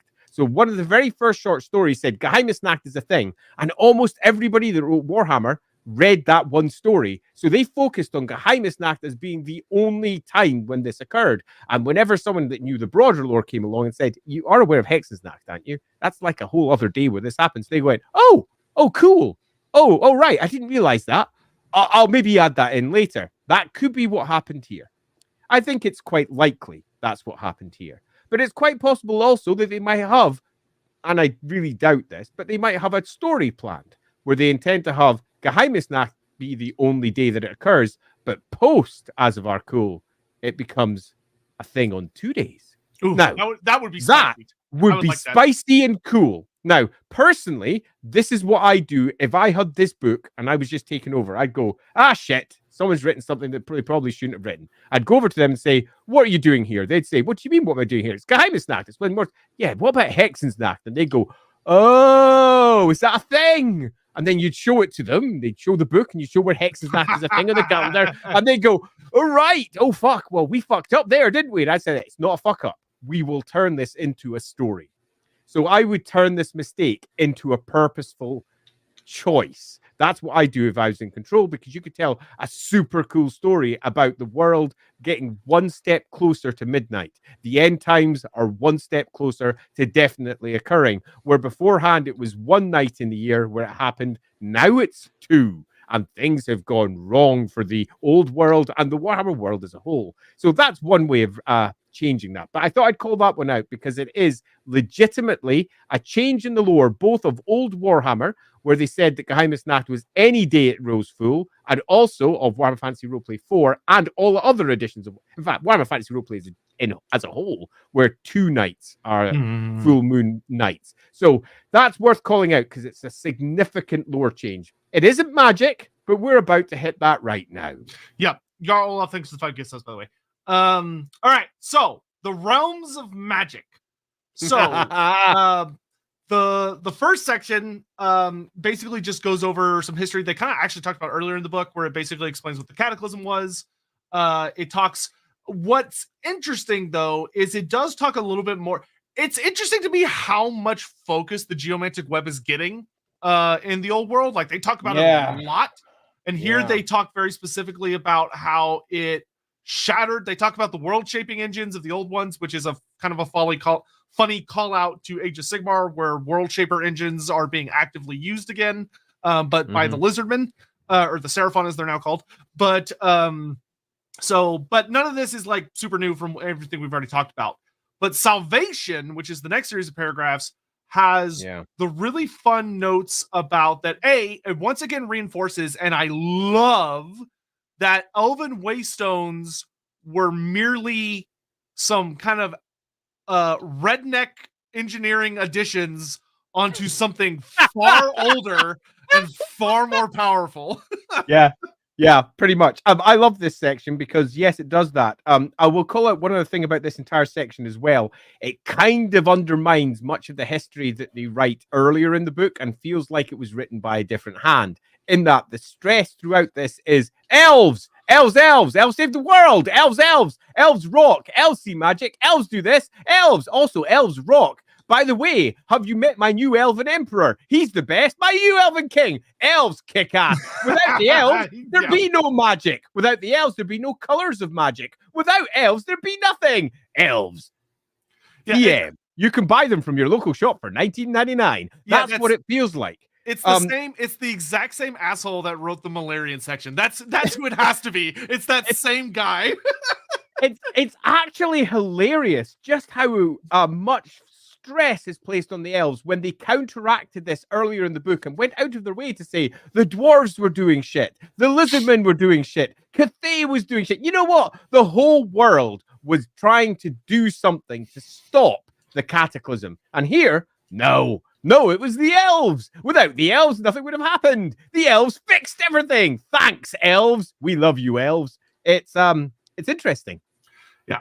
But I will say, I'm going to go ahead and kind of skip ahead to the section that I find interesting because where are you going to? Let's see. I'm going to Colors of Magic. Okay, Colors of Magic. Yeah, that's where I go to as well. The first 3 sections are just rehashing stuff we've already seen in this book. Yeah, pretty much. It's if you're going to go read it yourself, you're not going to see anything that is especially new here, although they do sort of overwrite what came earlier in the book. So that is worth saying. This feels like it's a separate hand, but it's the Colors of Magic. Holy shit balls, is this interesting? Yeah, so this section is we touched on this a little bit, I think, in the first or second stream, but this is a fucking colossal change to how magic functions. Massive. Yeah, because what this basically establishes is that before the coming of chaos, when the old ones showed up and they started like bringing magic, a significant amount, shall we say, of magic into the world through the polar gates, it was only high magic. That was the only form of magic that existed. And one of the things they actually call out that I really, really like is they talk about that the elves kind of struggled to use it a bit because there was only this very sophisticated form of magic. And then after chaos showed up, there was only Dar, where all the magic was being horribly compressed and corrupted and all this other stuff. But once the vortex was created and the laws of magic kind of shattered in a sense, there was now there are 2 things I like about this. That now there were suddenly 8 perceivable wins, which I do love that this kind of implies that there's more than 8 wins. It's just that the elves are only keenly aware of 8. And only keenly aware of 8 at this point as well. It suggests that there are multiple winds of magic that go beyond that, in the same way that we as humans can only perceive certain colors, but we know that our color range goes well beyond the visual spectrum, both at the lower end in the reds and higher end as we go up into our ultraviolets et al. That's a fascinating mention, but that's not new lore. There have been more than 8 winds of magic in multiple sources over the course of time, and some of them have even been named in some sources. Go check our Winds of Magic stream if you want to go and take a deeper dive into that, because our Winds of Magic stream goes into this with some detail. There is definitely more than 8 winds if you go into the deeper lore, but 8 winds is generally where we start. They are the 8 elemental winds that all elves are open to when they're getting taught. And here we find out where they came from. Yeah. And one of the things I love about this in the second paragraph is it actually talks a lot about how it used to be that when the elves wanted to cast magic, and it implies the way the Slaanesh cast magic, is that if you wanted to cast a spell, you had to basically reach into high magic and pull out the threads of the winds you wanted to use, which, to be fair, would be really hard. Like, that's basically, you're like basically looking at a perfectly balanced stream of magic, and when you're casting a spell, you're needing to reach out and only pull out the pieces you intend to use, which is going to require an incredible amount of finesse. But now that magic has broken apart, now all of the components of magic are kind of lying bare, and it makes it much, much easier to just kind of grab the pieces that you want, which is what allowed the elves to jump into ascendancy, which I actually really like, because that speaks to how the Slaanesh approached magic being so different from how the elves approached magic, and also makes the Slaanesh a lot more scary, and also explains why the Slaanesh would have struggled so much with what chaos did to magic, which I like a lot. What I found particularly interesting, after that, they then make it quite clear that the elves, as they did their redneck hacking of the geomantic web, as they started thrusting down menhirs into this geomantic web to create the vortex, they were ultimately responsible for hacking off the great cover, shall we say, that sat over high magic. They splintered it off and revealed all of the winds that lay within it. Like it was a watch that you took the face off and you could start using all the working bits that lay underneath. They were responsible for the colors of magic. They basically fragmented the winds themselves, along with the good old help of chaos. By attempting to rid the world of chaos, they added an extra layer of chaos to what was supposed to be the pure magic that came through from the polar gates. This is not just new, it's massively new, because the magic as we understood it, so this is the magic of Kalidor when he's setting up the vortex in the first place, is not marked as being high magic or color magic or whatever. It's just marked as being the same freaking magic.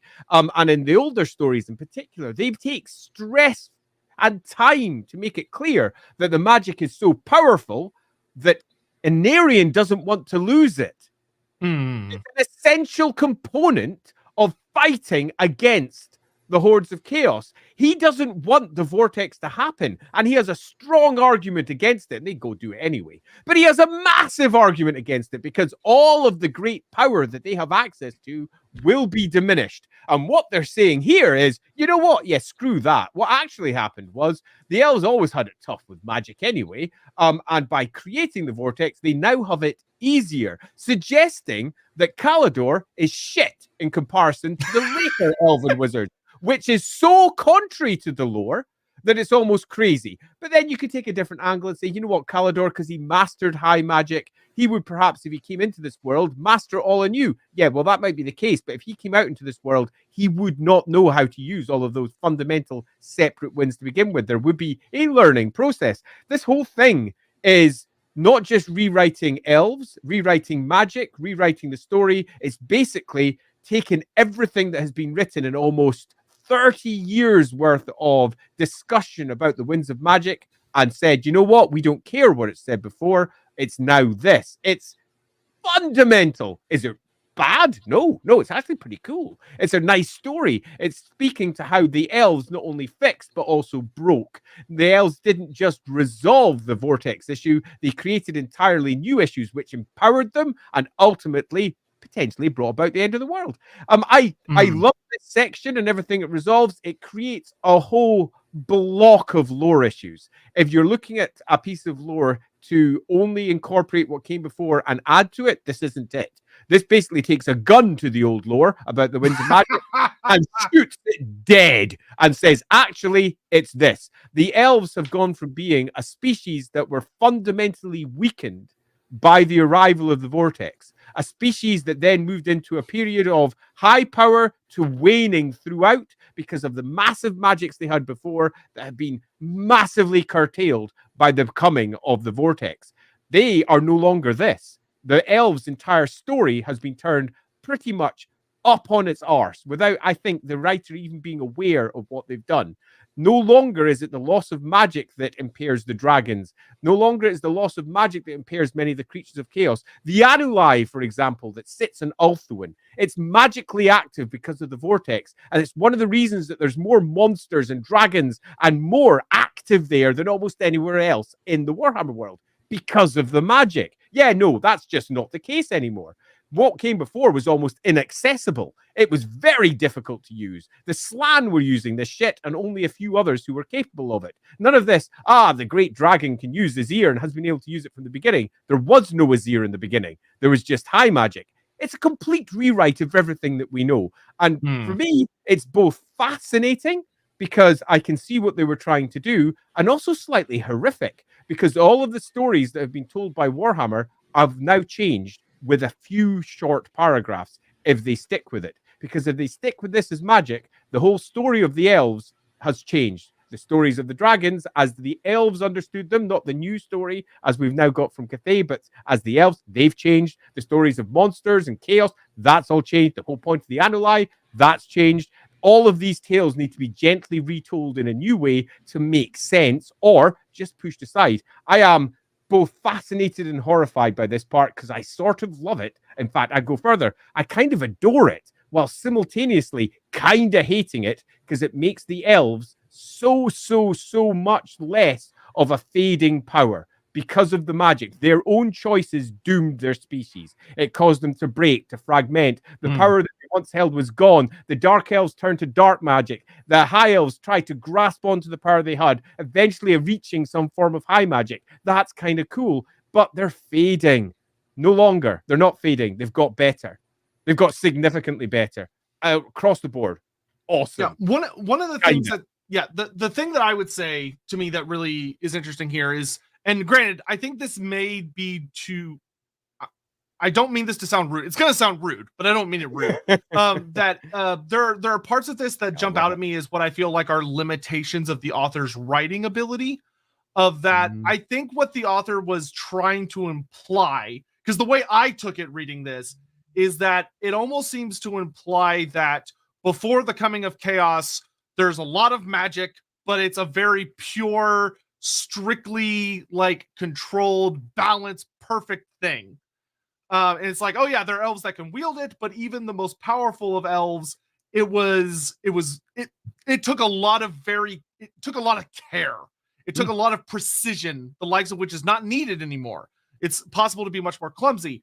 But what happens is that the books, the way it seems to imply it is that, or what I think the author was going for, and the way I initially read it, is that when the vortex is created, it almost leads to this situation where the polar gates fracture, and instead of it being like an open gateway where there's a balanced torrent of magic, it's instead like if you took a glass mirror and you punched it, and it's all fractured, and there's all these sharp pieces where magic is coming out all chopped up and messy.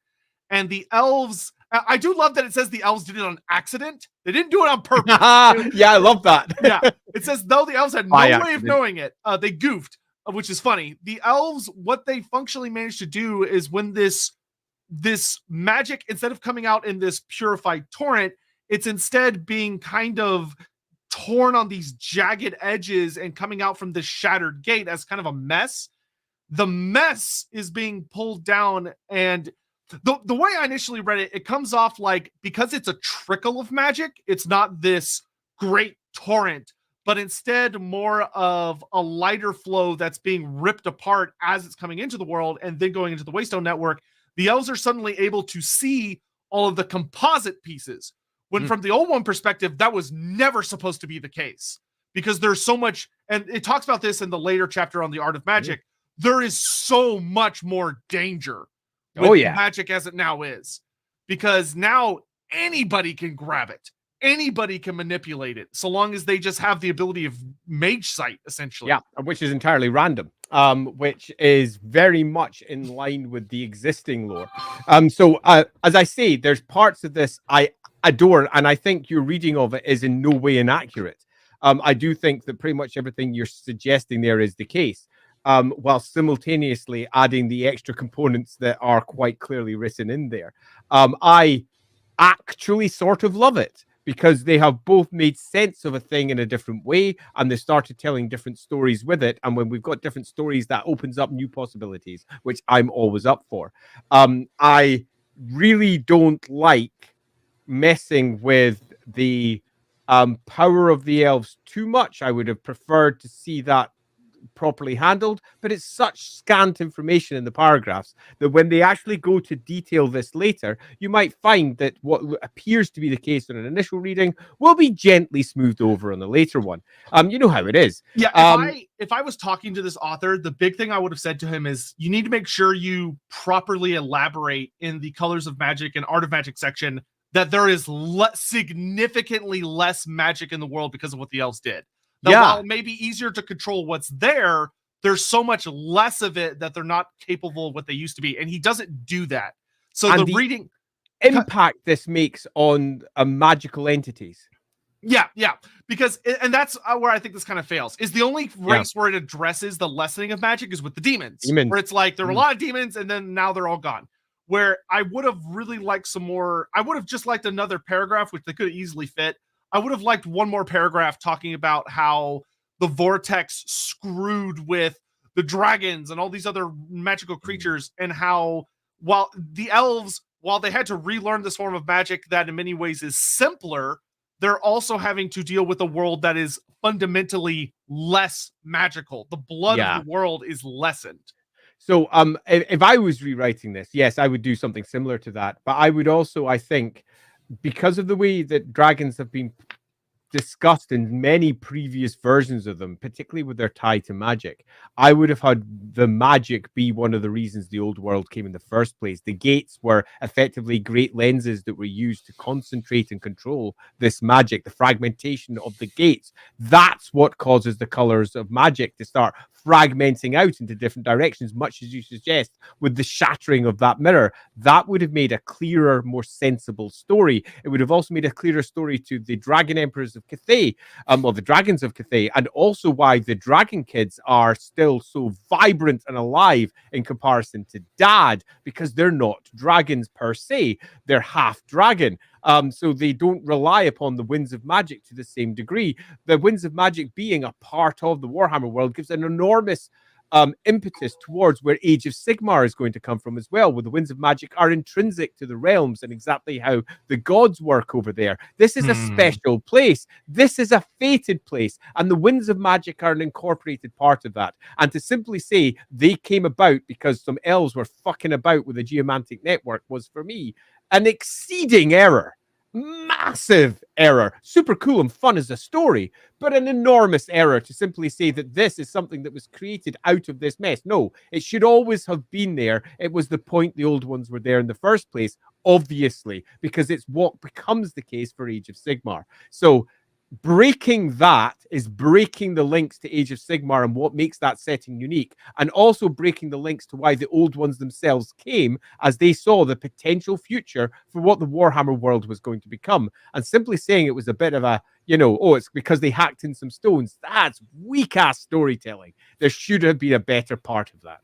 Yeah, this section could have used a lot, and it's obvious just from like the history section of the past 2 pages. I would have liked a lot if there was ever a section in this book where they needed to be like, okay, we need our most careful and considerate author. He needed to be here, and he wasn't. Yeah, and it's painfully obvious is the only thing. I'm very curious what they're going to do with this going forward. But anyway, I'm also gonna call out the titles: The Art of Magic and Non-Art of Magic. Yeah, you could have been a bit more original there. Yeah, I see what you're trying to do, but it's weak sauce. That's exactly the sort of thing that I'd have come in as an editor afterwards and gone, no, don't do that. It's not doing anything clever, particularly with your foreign language readers who might actually have some issue with this. They might not even notice the difference. It's a bit of a shame. Yeah. For the Art of Magic, they mostly just kind of rehash what high magic is and how perceiving magic works and yada yada yada. But this is where they do introduce the new lores of magic, as we're going to get them presented when they discuss elementalism, illusionism, demonology, and the like. So this is where the new types of magic are discussed. I don't think that talking about it now is worthwhile. I think while we go through each of the lores, that's the best place to do it. But I will drop in a simple point, and that is that they've chosen with the old world to go back to the original breakup for magic. And by that, I mean the magic breakup that you got in 3rd edition Warhammer or in 1st edition Warhammer Fantasy Roleplay. Gone are the 8 winds of magic. They may exist, they do exist, but they are no longer the core components that you're going to be using in the game. Instead, we're going all the way back to the 3rd edition of Warhammer and the 1st edition of Warhammer Fantasy Roleplay, where they break up magic as illusionism, as elementalism, as demonology, but they add one extra one as well, 2 extra actually. They also add dark magic, where previously dark magic was in 1st edition and 3rd edition Warhammer much more of a part of what was demonology and such like, and then it got its own thing added later when the winds of magic were created and added and changed everything. But here they've added dark magic as its own discrete thing, and they of course have also added warg magic in as well, because they intend to use greenskins. I do find it fascinating that they went back to the original lores that came with the first one, because it's almost like a little nod to all of us old beardies who used to play those games back in the day. And I want to say, the more I've thought about it, the more it's like, this kind of always should have just been what magic was. Because to be frank, outside of the Empire, virtually nobody learns magic as the 8 winds. Yes. Like, that's just not how it works. The Empire has a very strict Hogwarts wizard school that enforces this policy because the elves made them do it. But if you go anywhere else in the world, their magic is going to be very, very different, with the exception of like Grand Cathay, where they're only allowed to learn Azir magic. But this makes so much more sense of like the magic in Araby isn't going to be based on colors. The magic of the Beastmen is not going to be based on colors. The magic of like a lot of the like the Wood Elves is not going to be based on colors. Like, it's all this stuff of like, it was always very strange looking back that the magic of the entire setting was dictated by the Empire's specific understanding of how magic worked. And elves. elves, Because they learned it from the elves. But even the elves have got a broader awareness. Yeah, mixing and doing all sorts of crazy shit. They are. And I find this both quite satisfying and on a personal level, relatively satisfying, because I have had more conversations about what magic should be in the Warhammer world than you probably have days of your lives. I've done it so much over the course of time. And I've done this with people in Games Workshop, people who've been writing for Warhammer since the very beginning. I had an enormous conversation with Graham Davis, for example, who's the person who was largely responsible for much of the Warhammer world as we know today. He was a writer for Warhammer Fantasy Roleplay 1, 2, 3, and 4. Great friend of mine, and he is the best. But Graham hates the color magic system because it categorizes things in such a fashion that he just doesn't like. He prefers the more fuzzy version that you got originally, and that's what they brought back. But it is such a fragmented part of the greater whole. For example, illusionism is effectively grey gone wrong. Understanding the grey wind, but using other bits all over the place. Demonology is effectively Heish gone wrong. Understanding the white wind, but all the stuff that involves demons and all the rest of it gone wrong. Where's the gold wind? Where's my alchemy? I should have alchemy in there. Elementalism, that makes loads of sense because that's bits of the blue wind, bits of the red wind, all the various elemental potentials. Jade wind in there too, pulling out. But there's so much missing because they've returned but not thought about the greater picture. And the fact that they're going to need to add these later, because alchemy is a thing that you're just not going to escape from no matter how hard you try. The same thing with the blue wind, which is in parts of it all about seeing the future. You're going to have all sorts of hags and weird things that can see the future or the past, which is mixtures of the purple wind and the blue wind together. They're missing here entirely. I imagine they're going to get added with time as we go through army lists and individual spellcasters can do their thing.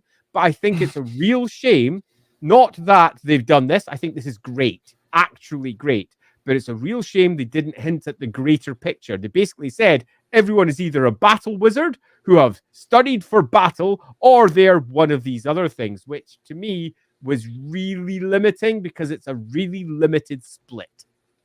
Yeah, well, and I will say that the way they word it is they do call out that these are in the lands of men. You have elementalists, illusionists, demonologists, necromancers. Where's my alchemists? Yeah, I kind of wish they had done 8 just to keep it kind of standardized with the older stories. But I will say that I do think it's very much gonna be one of those things they add to with time. Where this is just kind of what they ended up with of like, all right, we have kind of a balanced set. Go. So I'm going to call it out before we go into the individual ones that, again, one of those ones where, if I'd been doing things, I would have been very insistent right from the beginning that we reinforce where this game is going, which is ultimately Age of Sigmar, which means that as these 8 winds manifest, now, no one might understand them as humans because they can't perceive these winds very well at all, but some of them are exceedingly powerful in certain areas, and they're going to manifest those powers, and as they pull out from that wind more than the others, it's going to manifest in certain ways. Alchemy is largely the gold wind, but they're also doing other stuff with it. Or illusionism is largely the grey wind, but they're also doing other stuff with it. I would have had 8 clear disciplines, all of which are mixing and maxing the winds up in weird ways and doing stuff. That makes sense. It reinforces the world building that came before. It reinforces the world building that you're coming towards as well. And it also would have spoken to the original lore because you would have included your illusionism, you'd have included your elementalism, you'd have included your demonology, you'd have had all those things already written in. And anyone who's a fan of the ancient material would go, oh, my stuff is back. brilliant. Anyone who's a fan of the newer material would go, oh, the winds are broken and weird. That's cool. That would have been reinforced. But this does neither. All it does is say that old thing that came before, yeah, that's what we should have. And in some respects, all it does is create forum wars. Yeah, well, and this, to me, this smacks of, we're not going to do what would make the most lore sense. We're explaining to you why we picked what we picked for the battle, your tabletop game. Yep. And that's all we're going to bother with, because whatever. Yeah, it's somewhere where I think 8 wins plus dark, and not high because we'd leave high off till later. 8 wins plus dark would have been perfect. And that would have included your demonology. That would have included your necromancy with the purple wind. It would have been perfect. It would have been almost perfect. Yeah, because I mean, the book's weird. Like, the fact that it has Wa magic and high magic as 2 of these lores is very strange, because those are very faction-specific lores. They could have just gone off to their books. Yeah, and it just smacks of like rules writers getting in the way of actually exploring the narrative better. But I will say we've got what we have. And I will also call out that I generally like it for all I can pick it apart easily. Yeah, I do like the way they describe Wa magic. It makes me laugh. Of that, it talks about that orcs and goblins like don't even really seem aware of the winds of magic, and yet they are brute forcing it somehow into a primordial force. I do like that Wa magic, they go out of their way in this book to really suggest that, and reinforce, I should say, not suggest, but reinforce, Wa magic is not magic as we understand it. It's a weird ass psychic phenomena that affects magic, but in and of itself is something different, which is fun. I also think for those of you who like merging your 40k and your Warhammers together, it actually provides a reinforcing pillar for that. Yeah. All right. I do want to get caught up on some. Let's go on our super chats, because we had quite a few come in there. Yeah. I need to go back to. How far back are we going there? Holy here. Still loading. Would y'all do a Dark Deeds stream, or is there one already? There isn't one already. We are going to be doing a few streams about it for if you're interested. Last night, actually, Mark did quite a lot of chatting over in Rookery Publications about it. It was just mostly about its design, various choices. It wasn't just about that. It was about general stuff. But I'm going to be playing the game and doing stuff online at some point. Maybe Sotek and I will do something about it if we decide to do so. Who knows? Be fun. But cut a long story short, go sign up. Yeah, please. I'm going to. Aaron Theol says, so might the new reason for the elves fragment is because of how powerful they became after the cataclysm ended, made them arrogant to the function well. So, yes. What you're going for, I think the answer is essentially yes.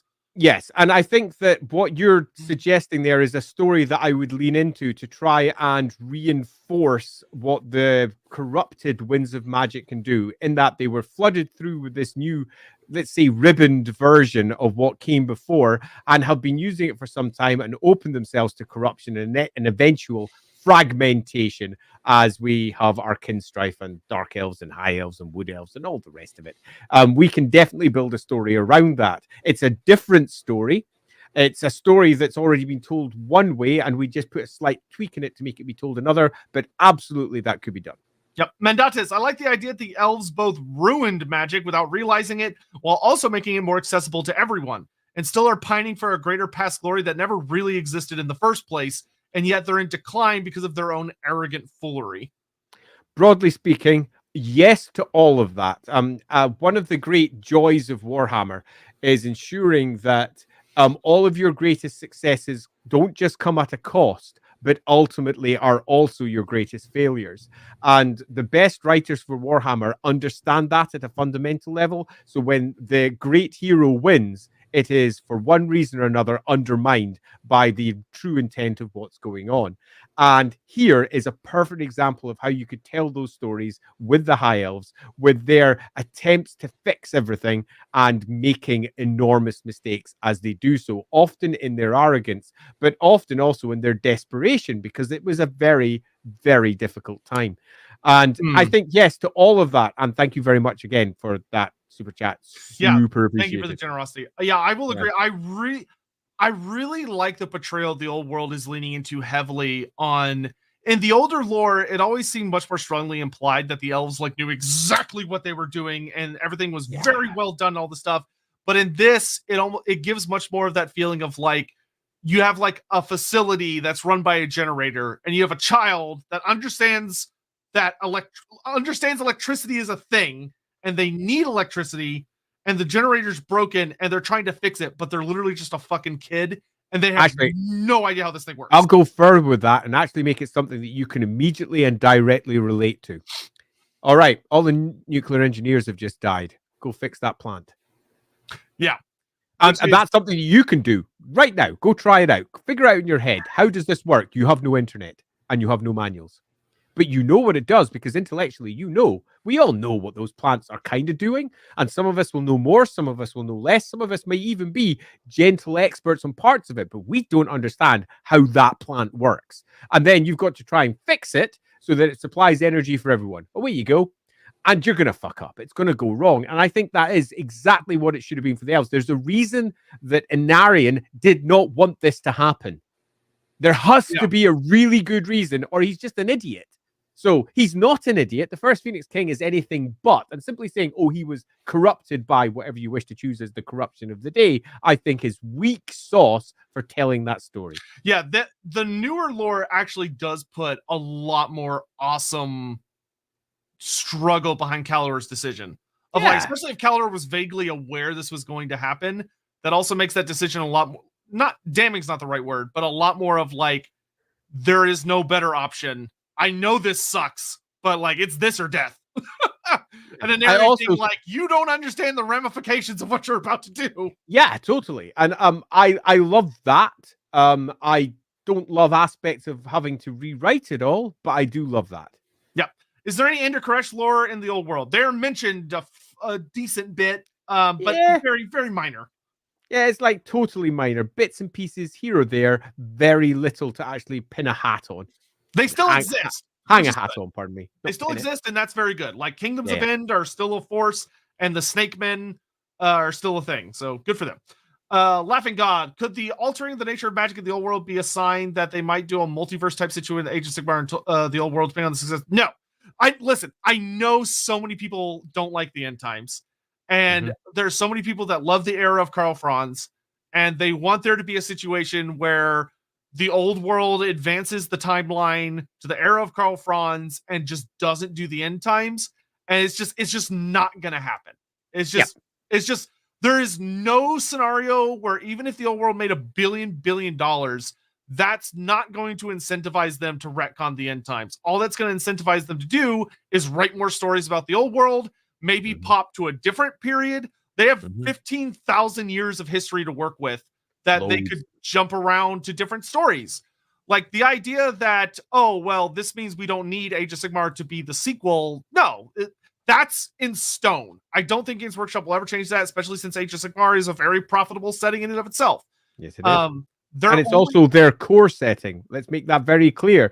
They want this game to be nothing more than a prequel to what comes. They don't, the Age of Sigmar is the next step. It's as likely to change as 40k is as likely to no longer be tied to the Horus Heresy. Those are intrinsically linked.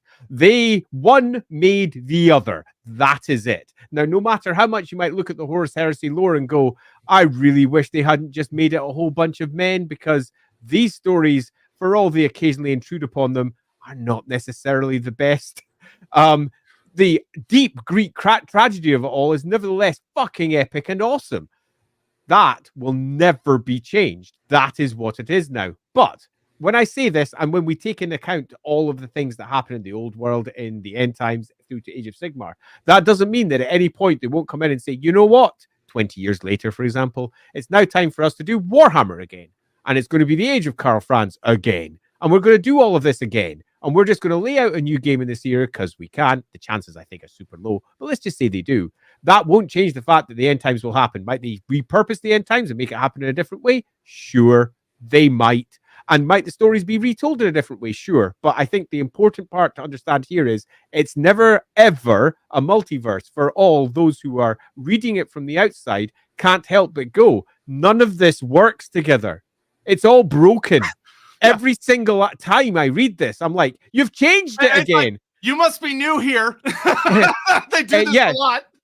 It is a multiverse, if you wish to view it like that, because each game is its own separate, discrete entity with its own discrete identity, doing its own job. They are clearly different, with very different takes on how magic works, upon how the world works, upon how the factions work, as according to the needs of the game at hand and whatever it is that the writers have decided to put into that particular game. It makes it feel like, as a consumer of the information, like a massive multiverse.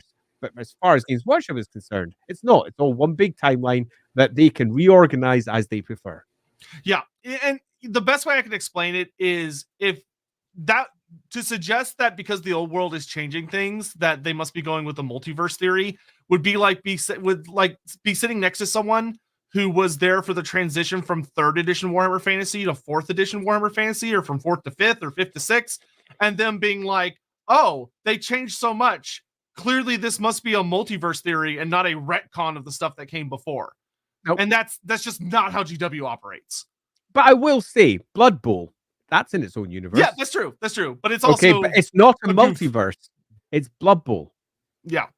Don't think of it as another version of Warhammer. It uses Warhammer as its inspiration for many things. And some people, I know a couple of the designers behind the scenes, have regretted that it was so tightly tied to Warhammer at various points. Talisman tied themselves to Warhammer in one of its editions, the 3rd edition in particular. 3rd edition Talisman is very Warhammer-esque, but it's not part of the Warhammer world. Hero Quest was very much part of the Warhammer world. So you can again say easily, oh, that's just multiversal. Warhammer Quest did the same thing. No, they're all telling tales within the same world. It's not a multiverse. It's just used as according to their needs for each game.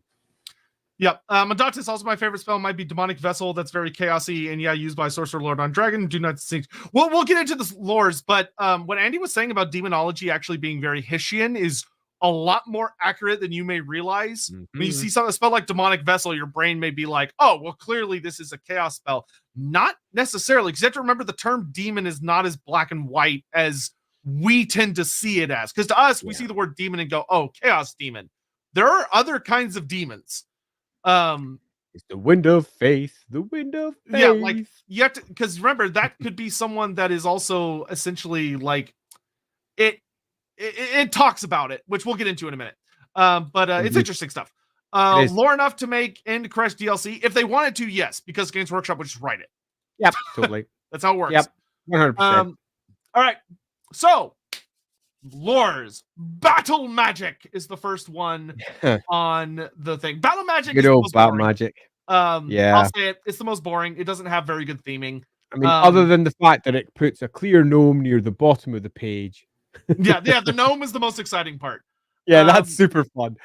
So Battle Magic is a core component of Warhammer from 3rd edition into 4th. They had Battle Magic as a lore. 5th, I'm trying to remember that box set. Yeah, it had a Battle Magic, and then it got dumped as they then just went into the individual lores of Magic. It's been a core component of Warhammer through various ones, and it's meant to represent any old Wind of Magic or any old other magic being used to hurt folk or do stuff to folk on the battlefield.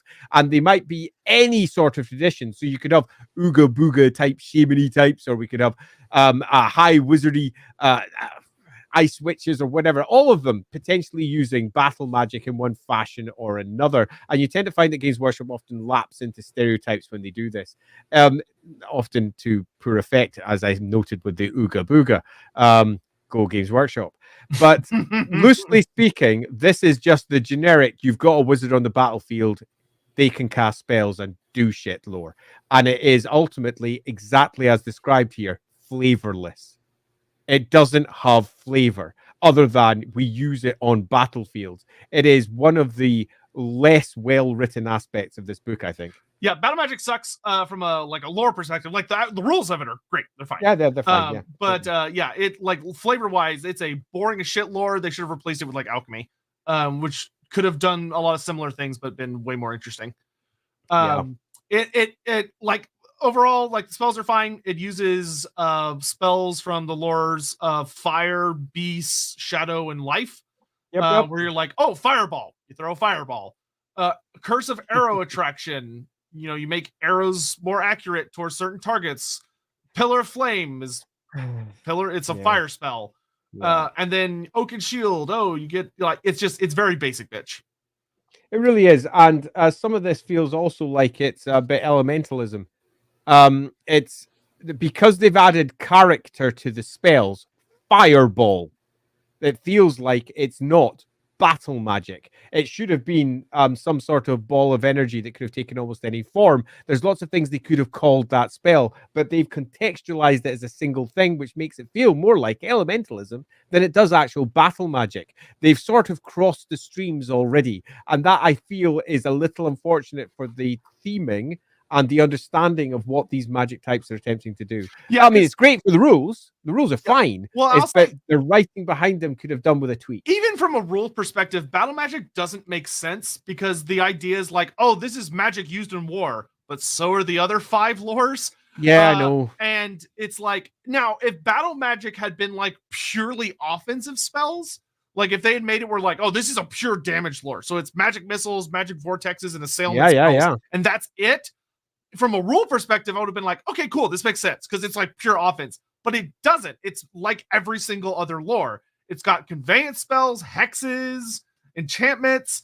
Like, it's not any more battle-y than the other lores. It's a stupid lore. Like, it doesn't make any sense. I didn't want to say this, but I'm going to say it anyway. When I read this bit, I was like, fuck off.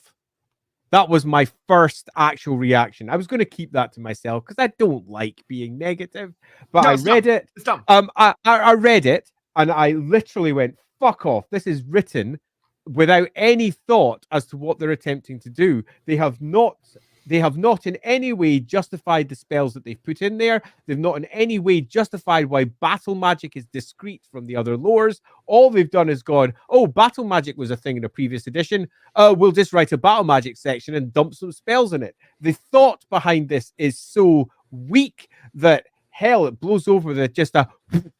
It's a house of cards in terms of actually building lore upon it. It's very poorly explained, and that's one of the reasons why later editions of Warhammer dumped the concept of battle magic, because they didn't come up with a good reason for it existing within the existing spell network and the lore network that they had already. So they just dumped the concept entirely, replaced it with the lores, and it all kind of worked. In this case, battle magic needed better writing. The concept's not bad. This could be done. I think with these paragraphs here and the spells, the effects, if not the names, I could write a really good section for this and justify battle magic as its own thing, something that is studied for battlefields as they are attempting to manipulate it in one fashion or another. And they just missed the mark quite a bit, I think. If they had leaned into battle magic being like the Akshi themed lore, where it's all about just like, like horrific amounts of firepower, that would have worked fine. But they didn't. They made it generic, and it's dumb. So we're going to throw that in the trash bin, and then we're going to hop into all the fun lores. Hammer hand can fuck off. It's a 40k. Yeah, goofy-ass lore. So let's get into the exciting ones.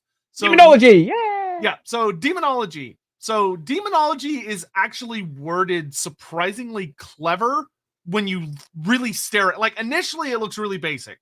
Like, when I first read through it, I was like, oh, this is the Chaos lore. But then when I came back and I actually stared at it more, while it has a lot of really strong chaos themings, they do call out that there are specific non-chaos elements to it, which is fun. And this is also why when you're reading through your army books and your army lists, you can have wizards and non-chaos armies that have this lore because they're not invoking the chaos aspects of it. It's very commonly used by chaos, but that's not the only form it takes, which is very good theming.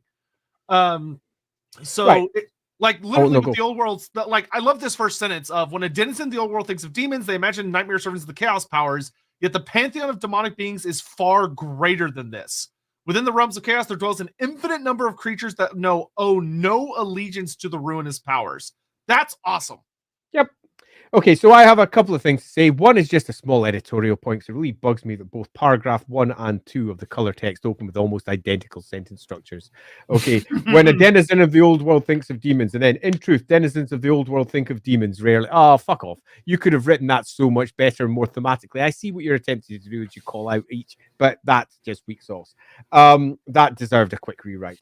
I will say, though, that Demonology coming into the battle game for the first time since 3rd edition is not just essential, it's absolutely essential. Warhammer World is all about about chaos and the summoning of things from beyond and the great horror that lies beyond our existence. To remove demonology makes no sense. They had anti-demon spells, particularly coming from the light lore, but that's because the light lore was so intrinsically tied with the concept of demonology and faith and pulling in stuff from beyond, dark gods, all that nonsense.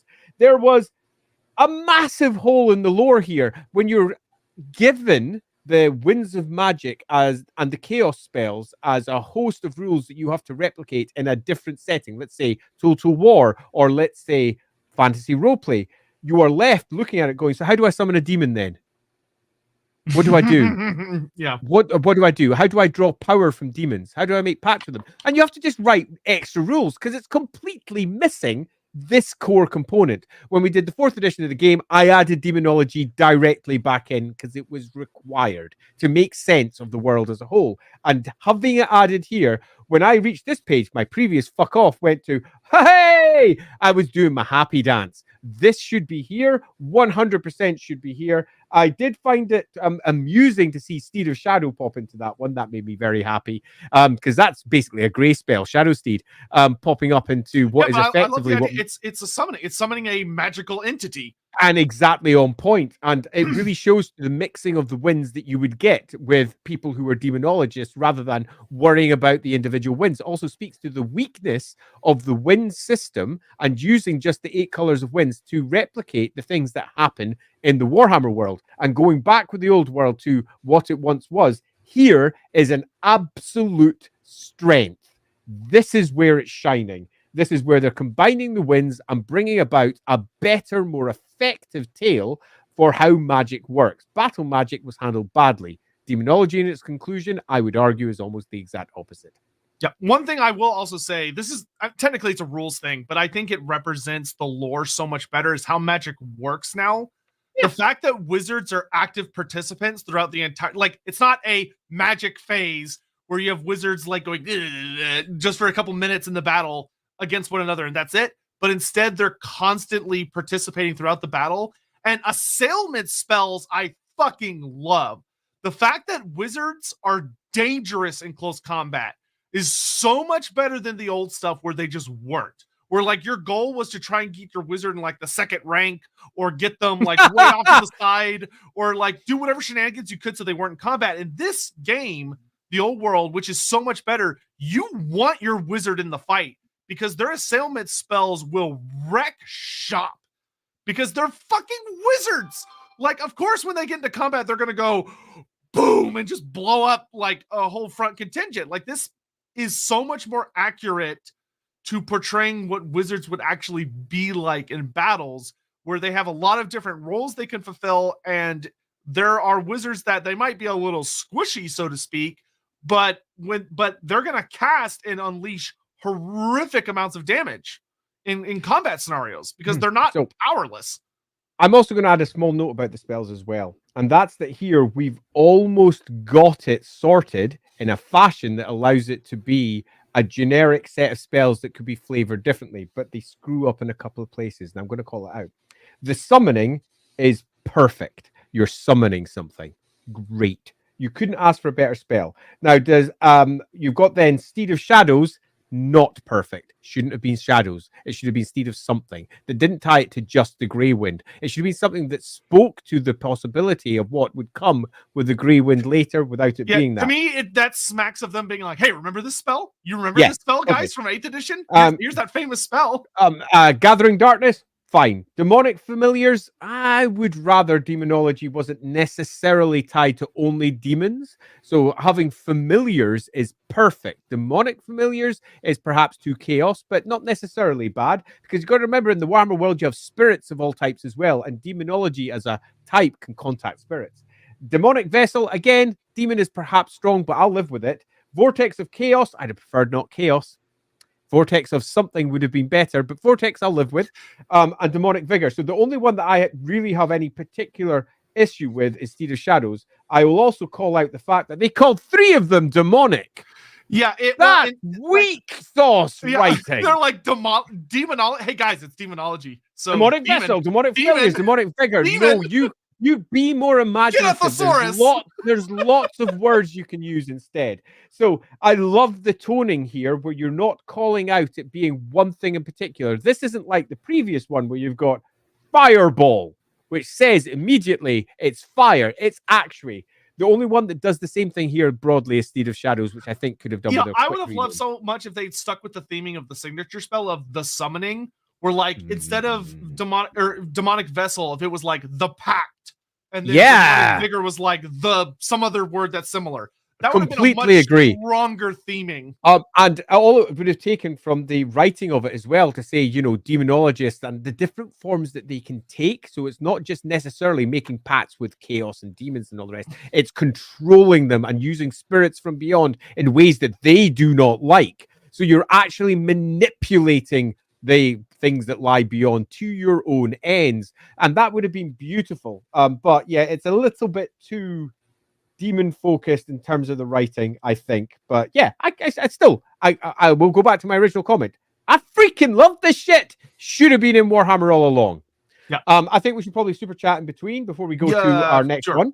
Yep, because it's super easy to forget those little bad boys. Gary Reynolds, thank you, Mike. Gary, really appreciate it. Hey, Gary, it, thank you. Really nice to see you out there as well. If you're watching this later, and I'll do it. Hey, Gary, you rock. Hope your trip to the bathroom was fruitful.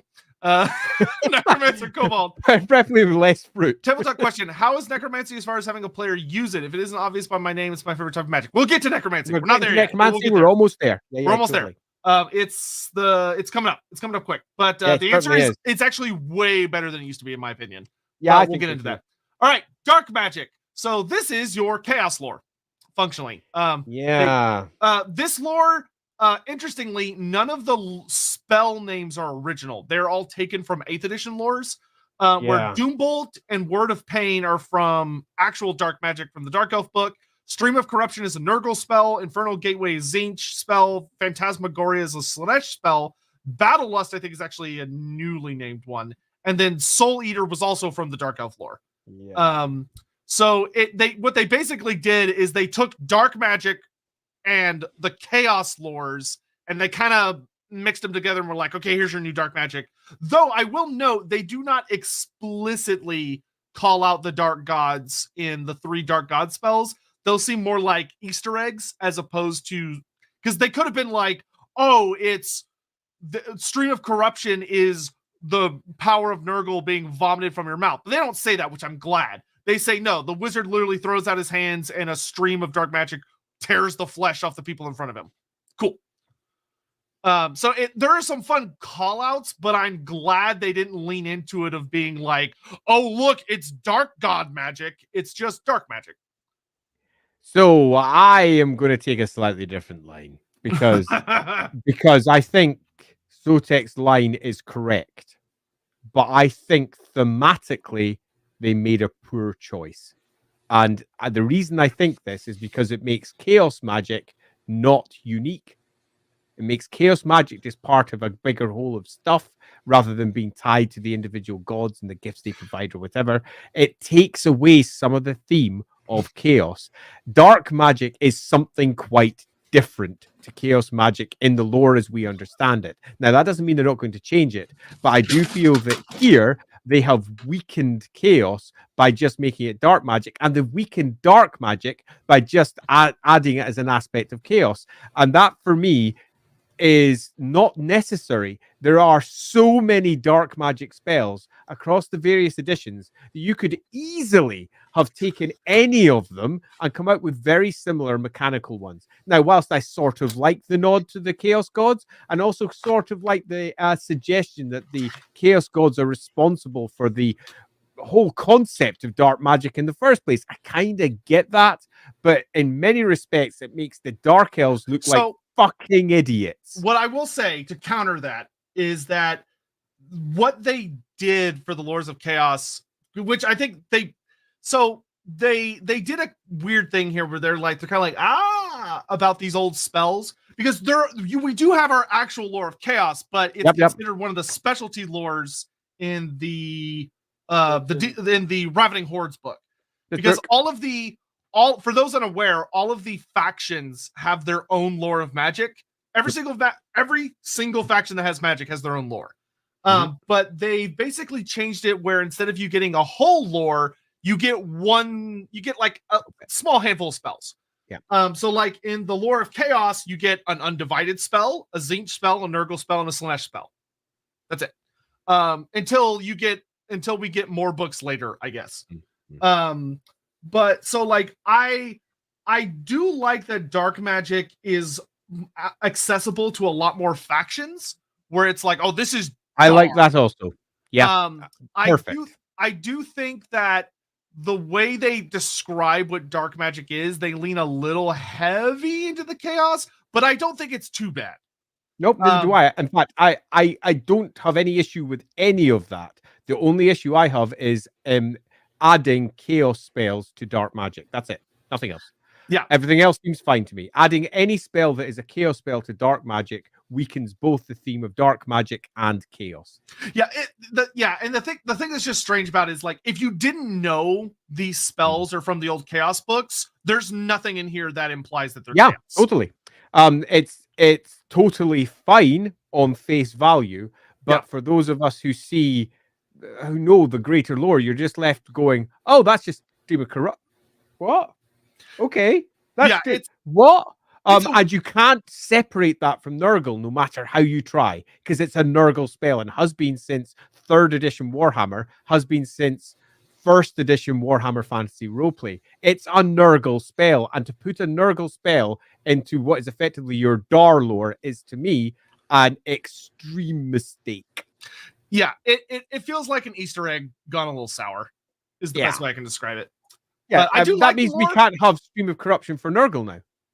Yeah, that is the weird thing. It means you can't do that anymore. The core spell for Nurgle is no longer in a Nurgle list. And for me, that's just it's almost an egregious error, because if I've got myself a big, huge Nurgle chappie sitting on a palanquin of Nurgle, being carried by Nurglings or whatever else, I love the idea of a mighty stream of corruption coming out, maggot-filled, pus-bile horror as it's stinks up the whole shop. And yes, I can still do that, sort of, but it's just not Nurgle anymore. Yeah, I would have definitely preferred that instead of Flesh. I mean, they gave Nurgle Fleshy Abundance, which is another famous one, but Stream of Corruption I would have preferred. Yeah, it's almost the ultimate one, because it's been there since the beginning. Yeah. Fleshy Abundance sounds like it can be Slaanesh. The tone is different. Yeah. But overall, I like the lore. It's fine. Me too. I am hyper picking here, but I think that's part of the point of our streams, is it not? To occasionally dive in and going, really, that's the choice you made on this tiny little snippet of 4 words. Yeah. Elementalism. This is a very, very fun lore of magic. This is a great one, as it talks about all sorts of different things, from like elemental spirits, kind of implying like spites or dryads or naiads and stuff like that. As well as talking about, you kind of have your hedge witches sort of implied here. I love that they talk about like blacksmiths using elementalism to try and like affect their forges. And there's a lot of really like I do like that for some of the lores. They don't do this for all the lores, but like for elementalism, I love that they talk about the more casual uses of how this magic would be used secretly. Yep, agreed. Within society. That's a cool call out. That was not necessary, but I like it a lot. More of that would have been really welcome, I think, because there's certain aspects of the previous descriptions which weren't really doing much for world building or indeed description of the wind at hand, where this dials into some of the detail. I absolutely love that they're including something like this. I don't love some of the choices for the spells that they put in, and again, not for the mechanical reasons for the spells. The lore itself is kind of fucking awesome. My issues more lie in with having ones like Summon Elemental Spirit, which is beautiful. It can be almost any aspected spirit. It's brilliant. And then Earthen Ramparts.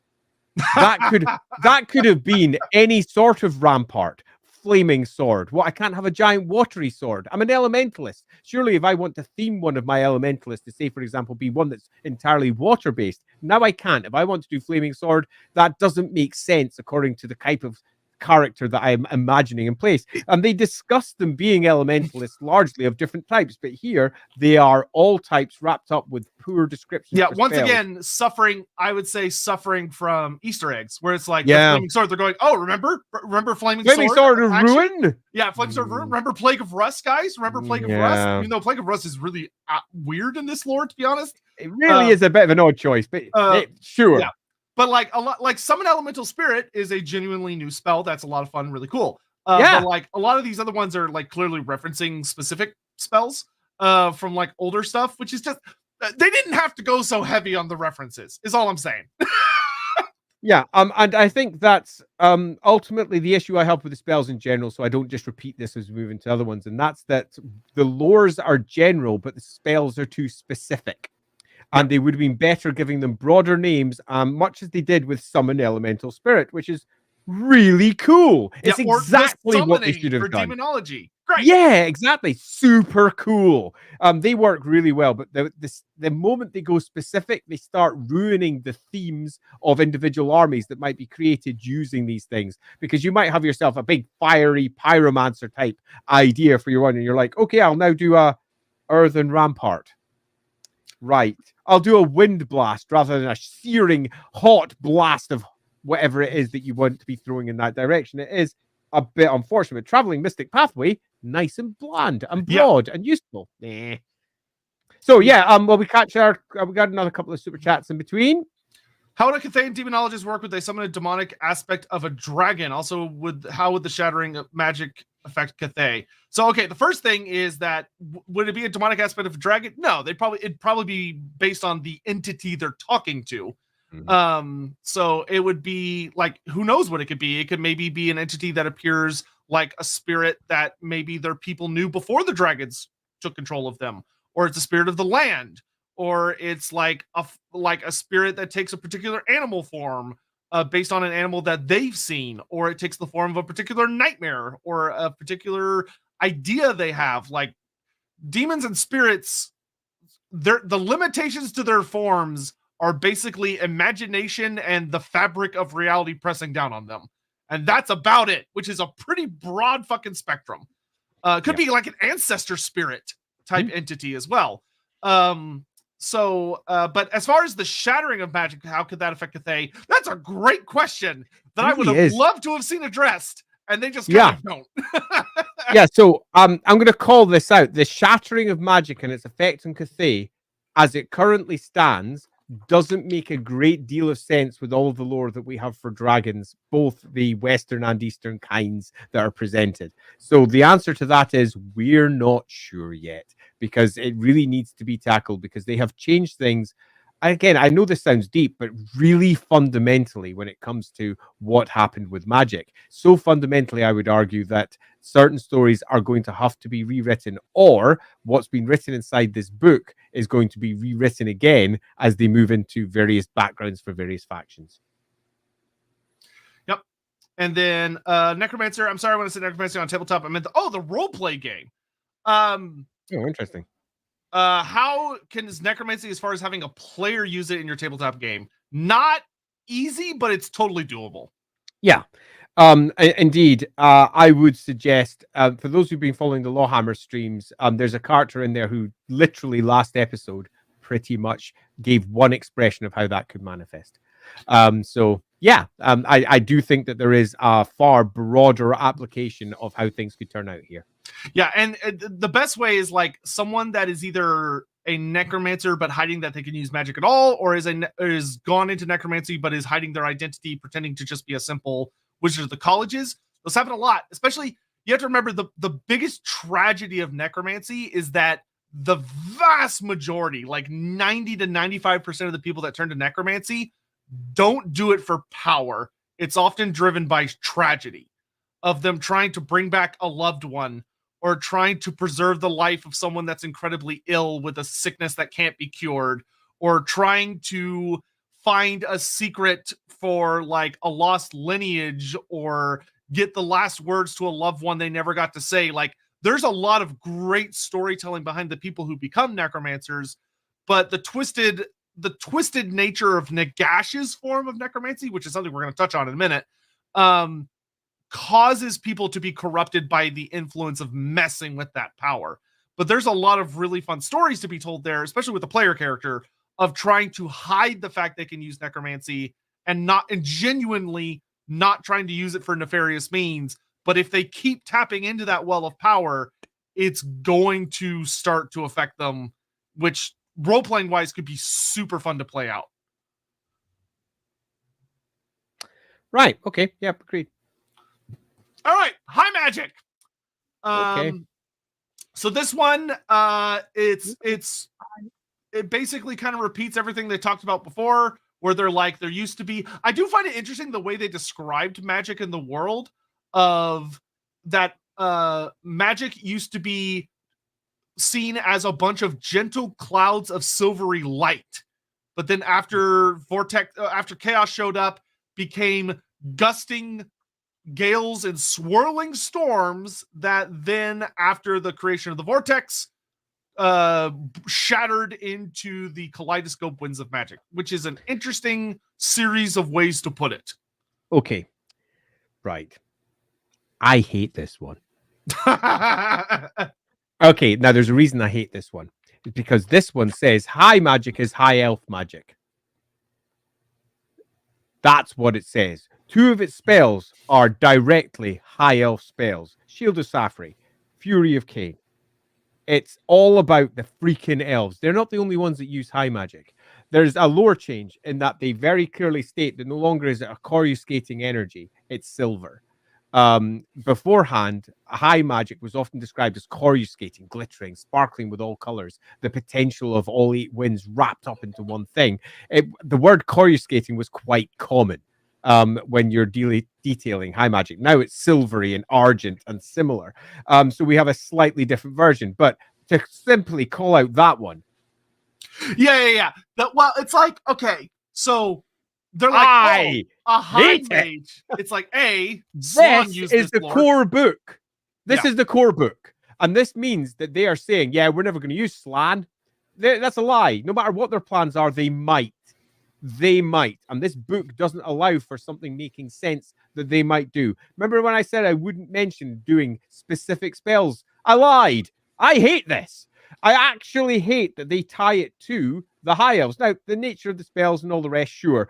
The description that they use for high magic really feels like they have no idea what high magic is. Because they're just saying things like, you know, that other magic. You might think that high magic is just like that other magic, but it's not because it's silver. Yeah, and and it's really poorly expressed. They have no idea what they're doing with their high magic here. You might think it's just like dark magic or any of the other lesser Norse, but it's not. It's better. They're doing too much tell, not show. They're not explaining what high magic is almost at all, other than saying there was this and it became this and now it's this, but it's still there and it's silver and stuff. Yeah. I really dislike this entire section. It feels like it was written by someone who wasn't sure what they wanted it to be. So thus, it was written poorly. And we've been through this before, where when they gave the Slan access to high magic originally, I think 7th edition, they had the same problem of there were elf spells in high magic. And then in 8th edition, I think it was much before 7th edition, wasn't it? All the way back in the very first Lissaman army. Noon. Well, maybe in 5th, maybe with the battle cards, but 6 you could not use high magic. You only could use the battle lores. Interesting. But in 7th edition, they were like, oh, we want the Slan to use high magic again, but they had weird elf spells. So in 8th edition, they fixed it. Where in 8th edition, they changed the names of all the spells to be neutral so that they weren't elf themed. And the original high magic spells weren't really that anyway, which is what particularly bugs me. They had access to all of this lore. They have so many high elf spells and Slan spells and just high spells because this is restricting. It's saying that the only ones that they really want to have high magic are elves, and that is an absolute nonsense. The Warhammer world is far broader and bigger. It cuts it off from them saying, you know what? This end thing that I've created, they have figured out how to use all 8 winds of magic together and create this coruscating energy of high. They know how to use high magic. No longer does that make any sense because then they'll be casting Fury of Cain. This is a nonsense. This is themed to high elves and is, I feel, an absolute mess. Now, that's pretty strong, but I feel quite strongly about how magic is expressed in general. I think some aspects of this are brilliant. I think other aspects of this had so little thought put behind it that they just slapped it down on the page and went, that'll do, Gov, and moved on to the next bit. Someone came along as an editor and went, yeah, that looks all about right. But nobody just sat down and said, what are we doing with this? Yeah, what's the stories we're telling? And the story that they're telling here is elves. And it's so silly because the page that's describing what high magic is does a good job. Like, it doesn't mention elves anywhere. It just talks about what high magic is. It even talks about how spells that would be used by other types of wizards when used by high magic wizards, which they refer to as high mages because high magic, high mage, would be how they would be different. Where, like Andy said, they use the term incandescently. When talking about if a high mage were to cast fireball or a similar equivalent, it would appear very, very different.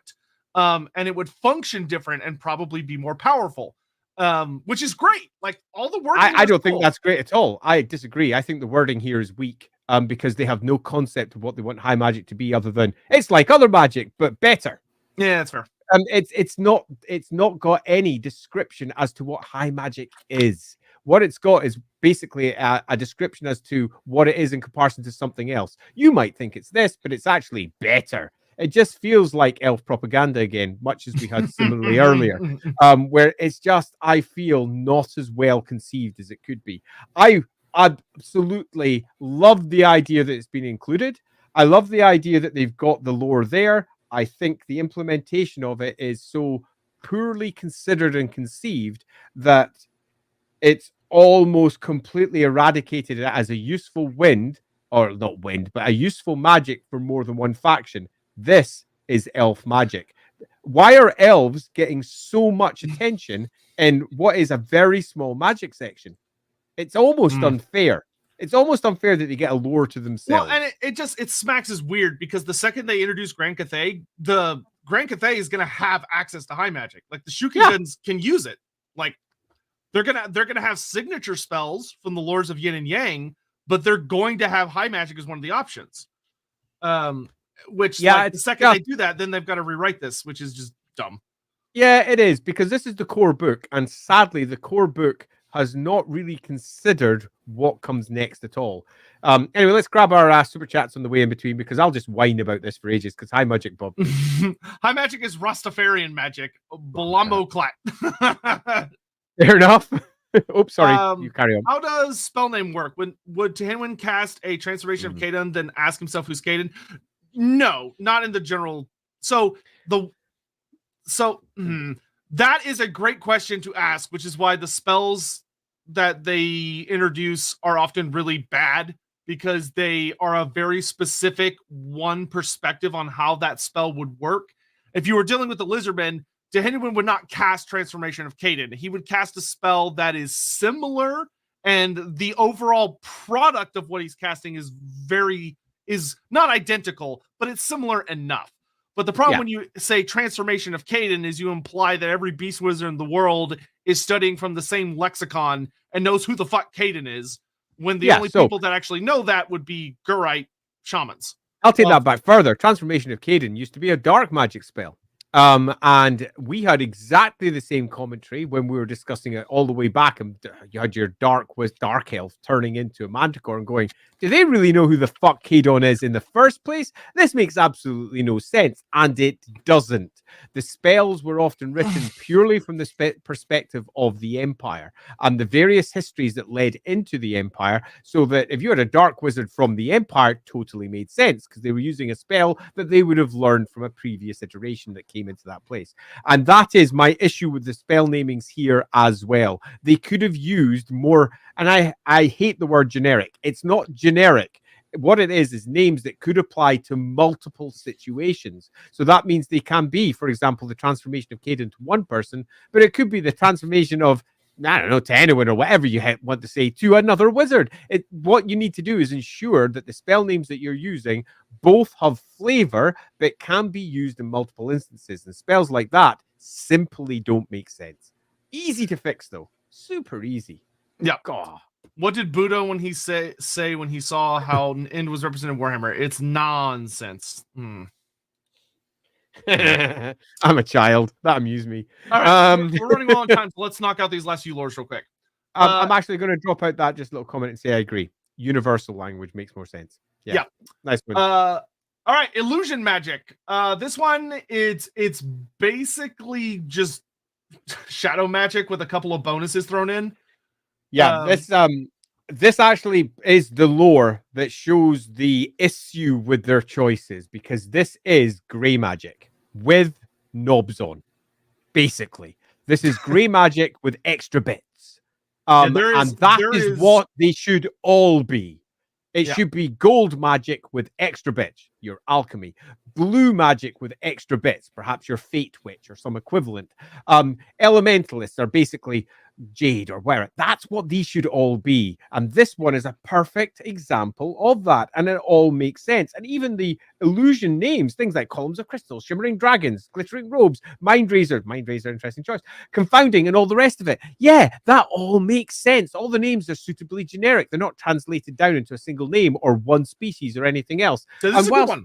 Yeah, so whilst the writing of the illusionist section is not necessarily the best, the overall conclusion on this one is they've nailed it, and this is how they should have nailed all of them. Yeah, I like this lore. I like that I like the way they describe illusionism, as far as like, especially at the last bit where it talks about that it's a dangerous lore because A, the people that use it are incredibly dangerous, but B, that they can get drawn into their own illusions. That's a cool bit of world building. I love the idea of wizards being tricked by their own magic and getting trapped in illusions of their own designs. That's great. Yeah, love it. But yeah, there's lots of good here. Great. The vast majority of it is very, very heavily shadow, but you have things like Glittering Robe is a classic spell from Lore of Metal, but fits perfectly within this concept. Absolutely agreed. I might not have made it the signature spell because it's so heavily attached to gold, but I'd have probably given a similar outcome with a slightly different name. But yeah, it's fine. No, necromancy. Yeah. Necromancy. All right, so necromancy is interesting. They talk specifically about it being the wind of death and the wind of shadow melding with the wind of life and the amber wind of beasts.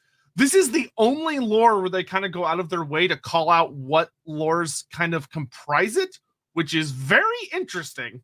It's certainly an interesting one. It's almost like they're trying to justify a thing. They could easily have just effectively made this the purple wind +1. It would have fit in perfect. There was no need to overcomplicate it in your desperate desire to try and ground it into the world building as you perceive it. This could have been the perfect purple wind +wind. This could have been the perfect manifestation of the distillation of everything the Gash did back in the past through multiple hands as it's gone down through generation after generation after generation. The purple wind, which is a real thing according to this setup, okay, being far stronger, being influenced in different ways. Broadly speaking, I don't dislike most of this, although seeing Spectral Steed pop up again is an interesting one. Did they really need to do it twice? Yeah. What I will say for this lore is that Dwellers Below, really? Yeah, what's interesting about this lore is that it is not, calling it necromancy can be a little misleading because they're not necromancers in the sense that you would think. Because if you hear necromancer, your brain's going to go, oh, vampire count necromancer. That's not what these guys are. These are people that communicate with the dead. Yes. And are able to manipulate forces of death to harm people. But they're not raising corpses and shambling legions. And I love this. I really like that they took a slightly different view, and they took a more broader view of what necromancy could and would be, and then they can go specific for each of the individual factions as they go, yeah, these ones are all dealing with moving undead forces, or these ones here are all dealing with vampiric stuff, or whatever they decide to eventually do. This, I think, is really nice. It's relatively broad. They haven't tied it to any individual name, so you don't have Van Hell's Dance, which never makes any real sense. This one is wonderful. Okay. It's wonderfully generic. Universal is the language we've chosen. Yes, Universal. Yeah, Universal. Love that one. I actually think they've done a really good job while simultaneously massively attacking what everybody thinks is necromancy in Warhammer, but in a good way. This is another one that I think rocks. I don't. The bit I don't like is saying that all those wins they could have just made this purple win plus. That would have done. I again think this one broadly nails it. Yeah, I also will say, though I don't think it doesn't fit. It's just changed dramatically from what it used to be. Dwellers Below going from being the ultimate life spell to the signature death spell is very funny to me. And you know, originally it's moved around. Good old Dwellers Below more than once. And I don't like that. Now, the reason I don't like it is because they purposely chose to do that. And it's almost like they're going, narny, narny, nar, nar. Now, it might make more sense to go here, and that's really cool, but they could have just made it a new spell. Yeah, I will say, I always found Dwellers Below to be kind of a weird Gyran spell. I think it fits totally here better. Is. It's Gyran, it was a weird spell. Wow. And then, wah, the last lore. It is very strange to me this lore got put in the core book. Granted, if they end up doing what we all hope they're going to do, and they're like, oh, we're going to do hobgoblins and we're going to do these other greenskin races, then okay, yeah, sure, having a core wall magic, fine, because then it's going to be in multiple books. For right now, it feels a little weird, especially because it's just the lore of Gork and Mork slapped together. Yeah, I like that we've got WoW magic. I like that they have spent time to explain that WoW magic is different, even though in actual practice it's not really. I like that we have ourselves a section dedicated to it. This is all good. What I don't like is mixing Gork and Mork. Now, mixing Gork and Mork may make sense in the long term, Gork and Morka, whatever. But mixing Gork and Mork here feels like Gork or Mork have no character, that they're no different. Yeah, and I think this is another thing of the suffering, because it's like they're separate in here. In Ravening Hordes, they're two very distinct lores. Yeah. Absolutely. And this here. I will say I do find it funny when, like, I actually don't hate it when they do the Fist of Gork, or maybe Mork, or Hand of Mork, or Gork, or Foot of Gork, or Mork. Like, I do find that cute, where it's like it's not exactly clear which one it is, so it kind of allows both to have access. But at the same time, I think having it be a little more generic is I actively dislike it. It's just weird. It's just weird. It feels like they're trying to be cute and they're trying to write a thing that they think may be vaguely amusing, or they're just desperate to try and make it work for both in a fashion they could have done differently. I don't like that they basically say they're identical. That's what this says. This doesn't say they're different. Well, yeah, this and it adds confusion, because then this says no, they're separate, and it's like, completely. Well, which is it? Which is it? And this is classic thematic undermining. This is where an editor should come in, whoever's controlling the line, and say, you can't do that. You've basically made Mork and Gork the same. How dare you make them the same? That's just utterly unacceptable for the Greenskins. They may become Gork and Mork or whatever you are going to move towards, but this is not good. This is bad. To me, this smacks of a rules person who came in and said, okay, we're going to have the lores of magic in the core book, but none of the army books are allowed to have magic lores. They only get signature spells. So make it work. And the Greenskin guys were like, well, we need to have a lore for the Greenskins. They can't only have signature spells. So I particularly hate it, well, it's stress on Gork. Yeah, I don't know. It's a very weird set of decisions. I don't think it should be in the core book. I think it should just be in the, like, I think that would have made it better. I'm slapping them separately, but having 3 instances of Gork supersede Mork is also unacceptable. You've got Fist of Gork or Mork.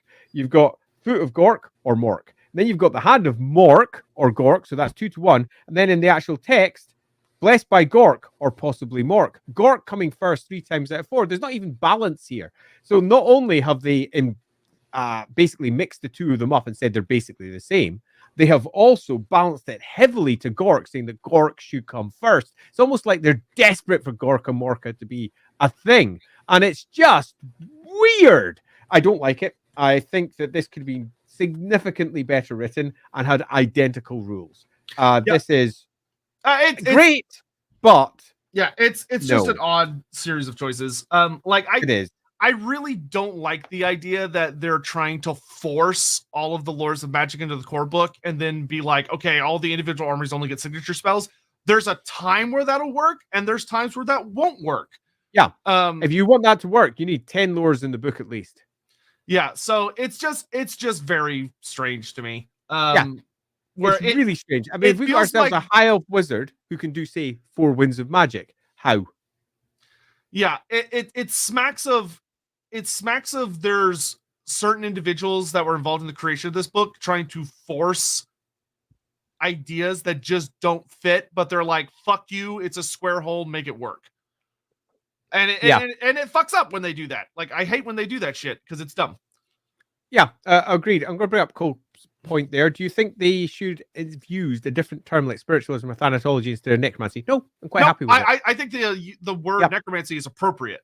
It's completely spot on and is correct. It's how it would be used in-game world. It's how it would be used in general.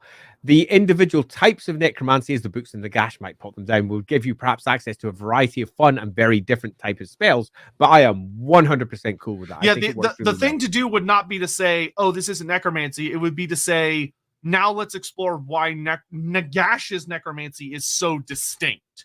Yeah, absolutely. And why vampirism and how it expresses its version. They all have access to a similar pool of basic spells. That, to me, makes a lot of sense. I really like that. They did a good job. Necromancy was an appropriate time to do this because when you get into the Tomb Kings in the Ravening Hordes book, they explain why the lore of Nehekara is different and what makes it unique. And that is good and fun theming and gives you access to your actual like resurrection spells, which is great. The Lord of Nehekara. So that's a good way of doing what they did here. Yeah.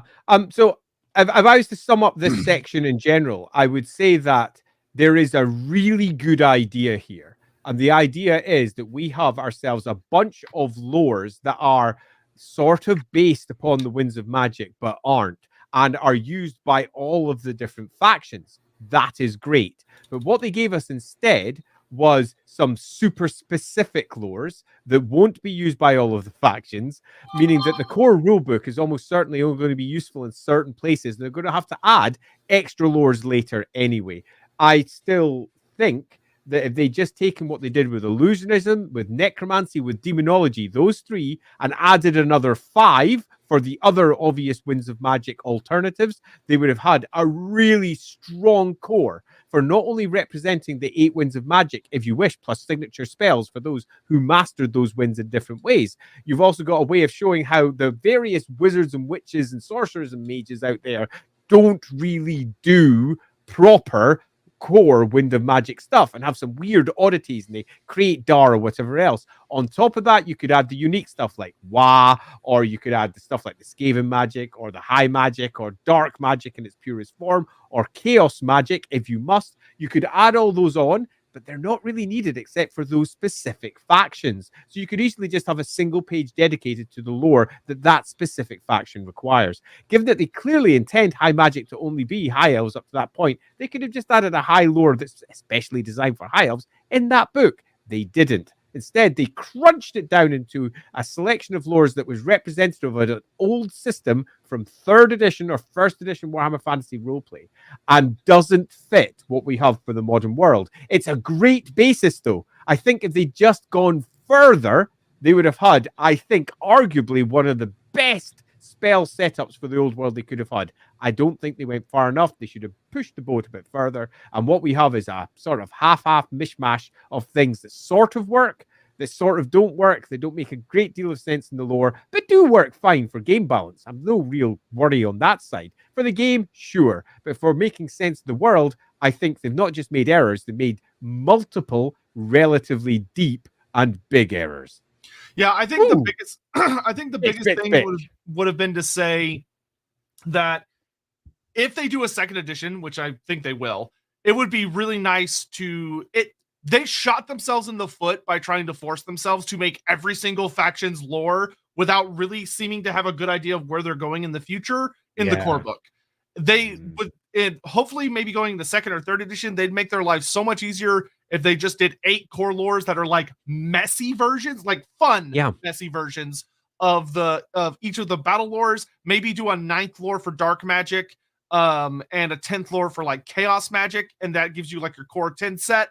And then like there are certain factions that you can have just they have like 1 or 2 signature spells, and that's fine. But like for the high elves, just give, instead of it, because like the greenskins get a page for their magic, just like Mandoctus is here. Yeah. They have 6 spells. They have 3 for Mork, 3 for Gork.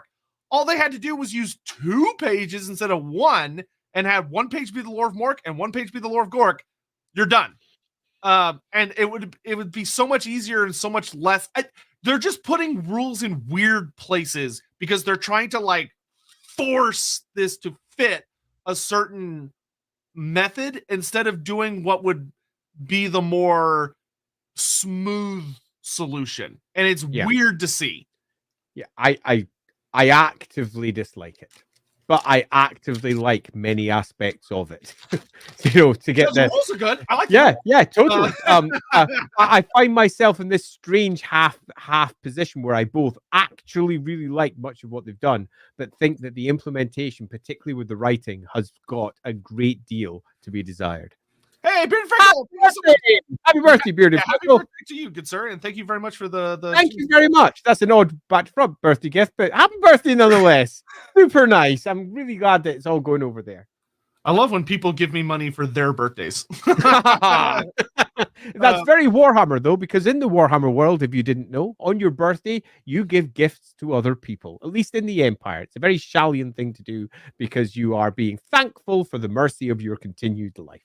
And her dad, more coming along and not, chopping your head off with that. But we're done. Are we done the book? It took us 3 streams. So that's like almost 10 hours. Yeah, that's really sad when you put it that way. We rock. It took us about 10 hours. Wow. But we have finally made it through all the lore of the core book. Holy crap. Do you have a summation, you think, for all of the lore in the book and how you would sum it up in, let's say, a relatively pithy way? What I would say is that overall, the old world is trying to approach a very difficult concept of coalescing everything that came before it and trying to improve on it, which is a super fucking difficult task. And an admirable goal. Yeah, and I'm very here for it. And I want to make it clear that even though we criticized a lot of elements of it, if I didn't like it and I was not enjoying it, I would not be nearly as critical because I just wouldn't care. The problem is I like a lot of it, so the parts of it that stick out are I'm like, it's when I'm walking a path that I'm enjoying treading, that nail sticking up that I hit my foot on is much more irritating than if the path was just a fucking mess, because then I just wouldn't go that way. Yeah. I will say that the old world to me very much smacks of a book that seems to have had different people's hands on it who had very different visions. To which almost seems to imply that there may have been some disagreements between studios, if not between writers, but it feels like between studios. And I hope that they can get their shit together and get those things resolved, because it's painfully obvious when they're not on the same page. Yeah. And it hurts the setting. I don't know why, but there's something going on there. I'm excited for the old world. I feel like Games Workshop was a little too conservative with its opening. But to be fair to them, they also had zero idea how well it was going to perform. Yep. And I'm excited for the future. Yeah. Okay, so I have almost the same summation. In that I find this to be a deeply ambitious book, which is attempting to consolidate many ideas that few have attempted to consolidate before. And when it's in full swing, it does that exceedingly well. If, for example, it's looking at the formation of the Warhammer world and where it came from, the old ones passing through, it does a very good job of re-examining those old tales and spinning them in a way that brings all of the different factions together. But this is also its weakest point, because it has an absolute lack of ambition when it comes to continuing that and explaining all of the factions that we all know are present in the Warhammer world. It spends an enormous amount of time discussing Slann and Lizardmen without any intent of going in that direction. So we have wasted pages. And I think that that speaks to an overall lack of clarity of vision for what this set should be. Is it just the old world? And if it is, approximately half the lore that we were discussing is irrelevant, completely unneeded. They could have used those pages to build a bigger, better story for the world that they were presenting. Is it Warhammer Revisited? And if that's the case, then all of that lore is not only essential, it's core, but they just don't finish it off. They don't describe all the rest, meaning that we're left going, well, this is a bit patchy.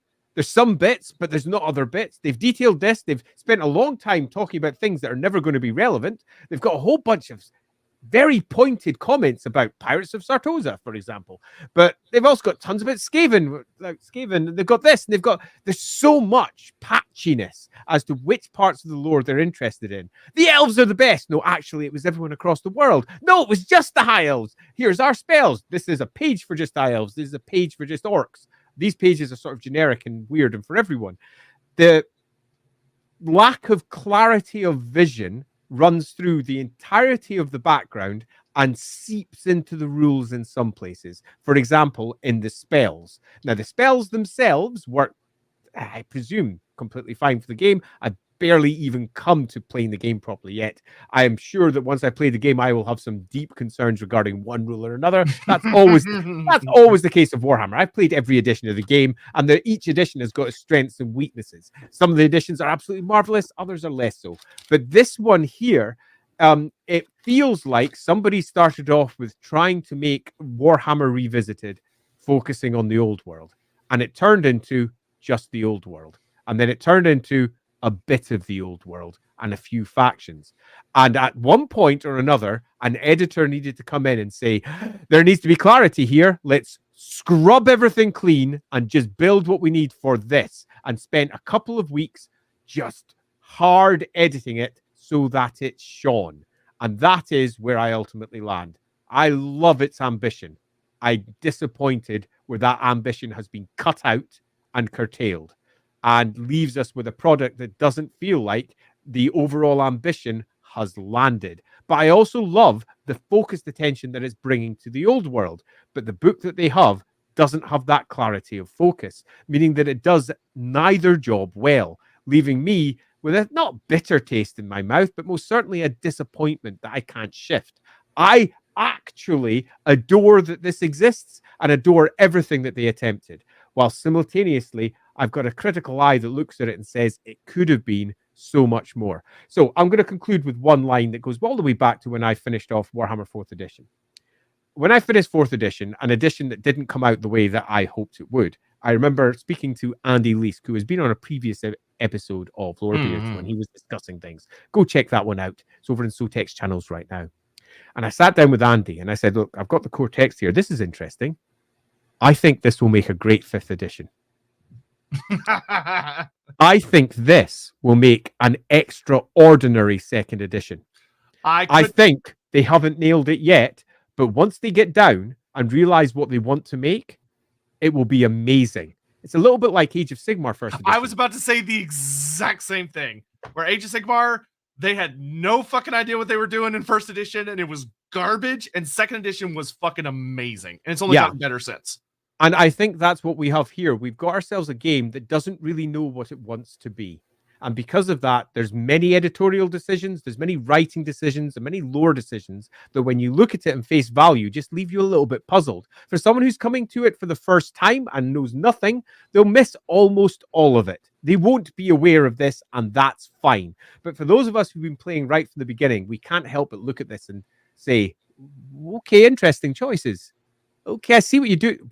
Where's all the rest of this stuff that you've been telling me is about to come? It's not here. Well, what's this book doing? And also, seriously, why is all the background material before the rules? That's going to make it really hard to use as a rule. So, I love it.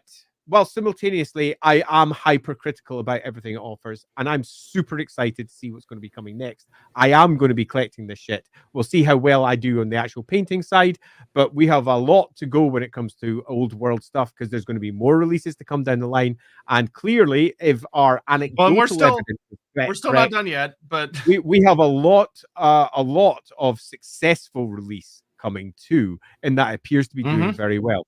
On my conclusion as well, I'll say that clearly we've not yet finished with the old world. And I don't just mean there's more stuff to come, so we need to do it. We have more books to look at. We have more details from the maps that are online and similar to look at. But whether we'll do that next week or whether we'll take a break to something else, it's going to be a mixture between us two having a discussion. Because those 3 weeks have been, I mean, it's almost 10 hours on just one subject. We will almost assuredly take a break from the old world for next week. I don't know exactly what we're going to be doing yet because it depends on what CA's up to, but we're going to be doing something. As for, I know we have a lot of questions that people submitted about the old world. I'm going to go type answers to all of those in my Discord because we just don't have time. That makes my life super easy. I love you. So I'm going to go in there and answer all the questions that I can. And if I see any that I'm like, oh, I really want Andy's opinion on this, I'll shift those over to him because we're just not going to have time to go over them. I'm sorry. Yeah, I've got a Lorebeards channel over in my section as well. So if you post them over there, if there's anything else, I'll do answers to any of those over on that side. And Zara, thank you. Thank you very much. That was a really nice way to conclude it all. That was a lot of fun. I hope you enjoyed yourself as much as we enjoyed ourselves doing this. For all it may have come across as negative at points, I would like to make it very clear that this all comes from a place of love. If you want to see us actually salty, go watch the end time stream. Holy crap! There was a noticeable difference of tone. Yeah, the end time stuff was just legitimately bad in many places. This isn't legitimately bad. It's just some curious choices and arguably impositions on the text from outside. We don't know how this text came the way that it did, but it's what we have, and that's all we can judge it upon. The overall thing is kind of awesome. Yeah. All right. But we will see you all again very soon, and we're going to get the hell out of here. Go get some food. That's what I need. Lovely talking to you all. We will see you next week. Bye-bye.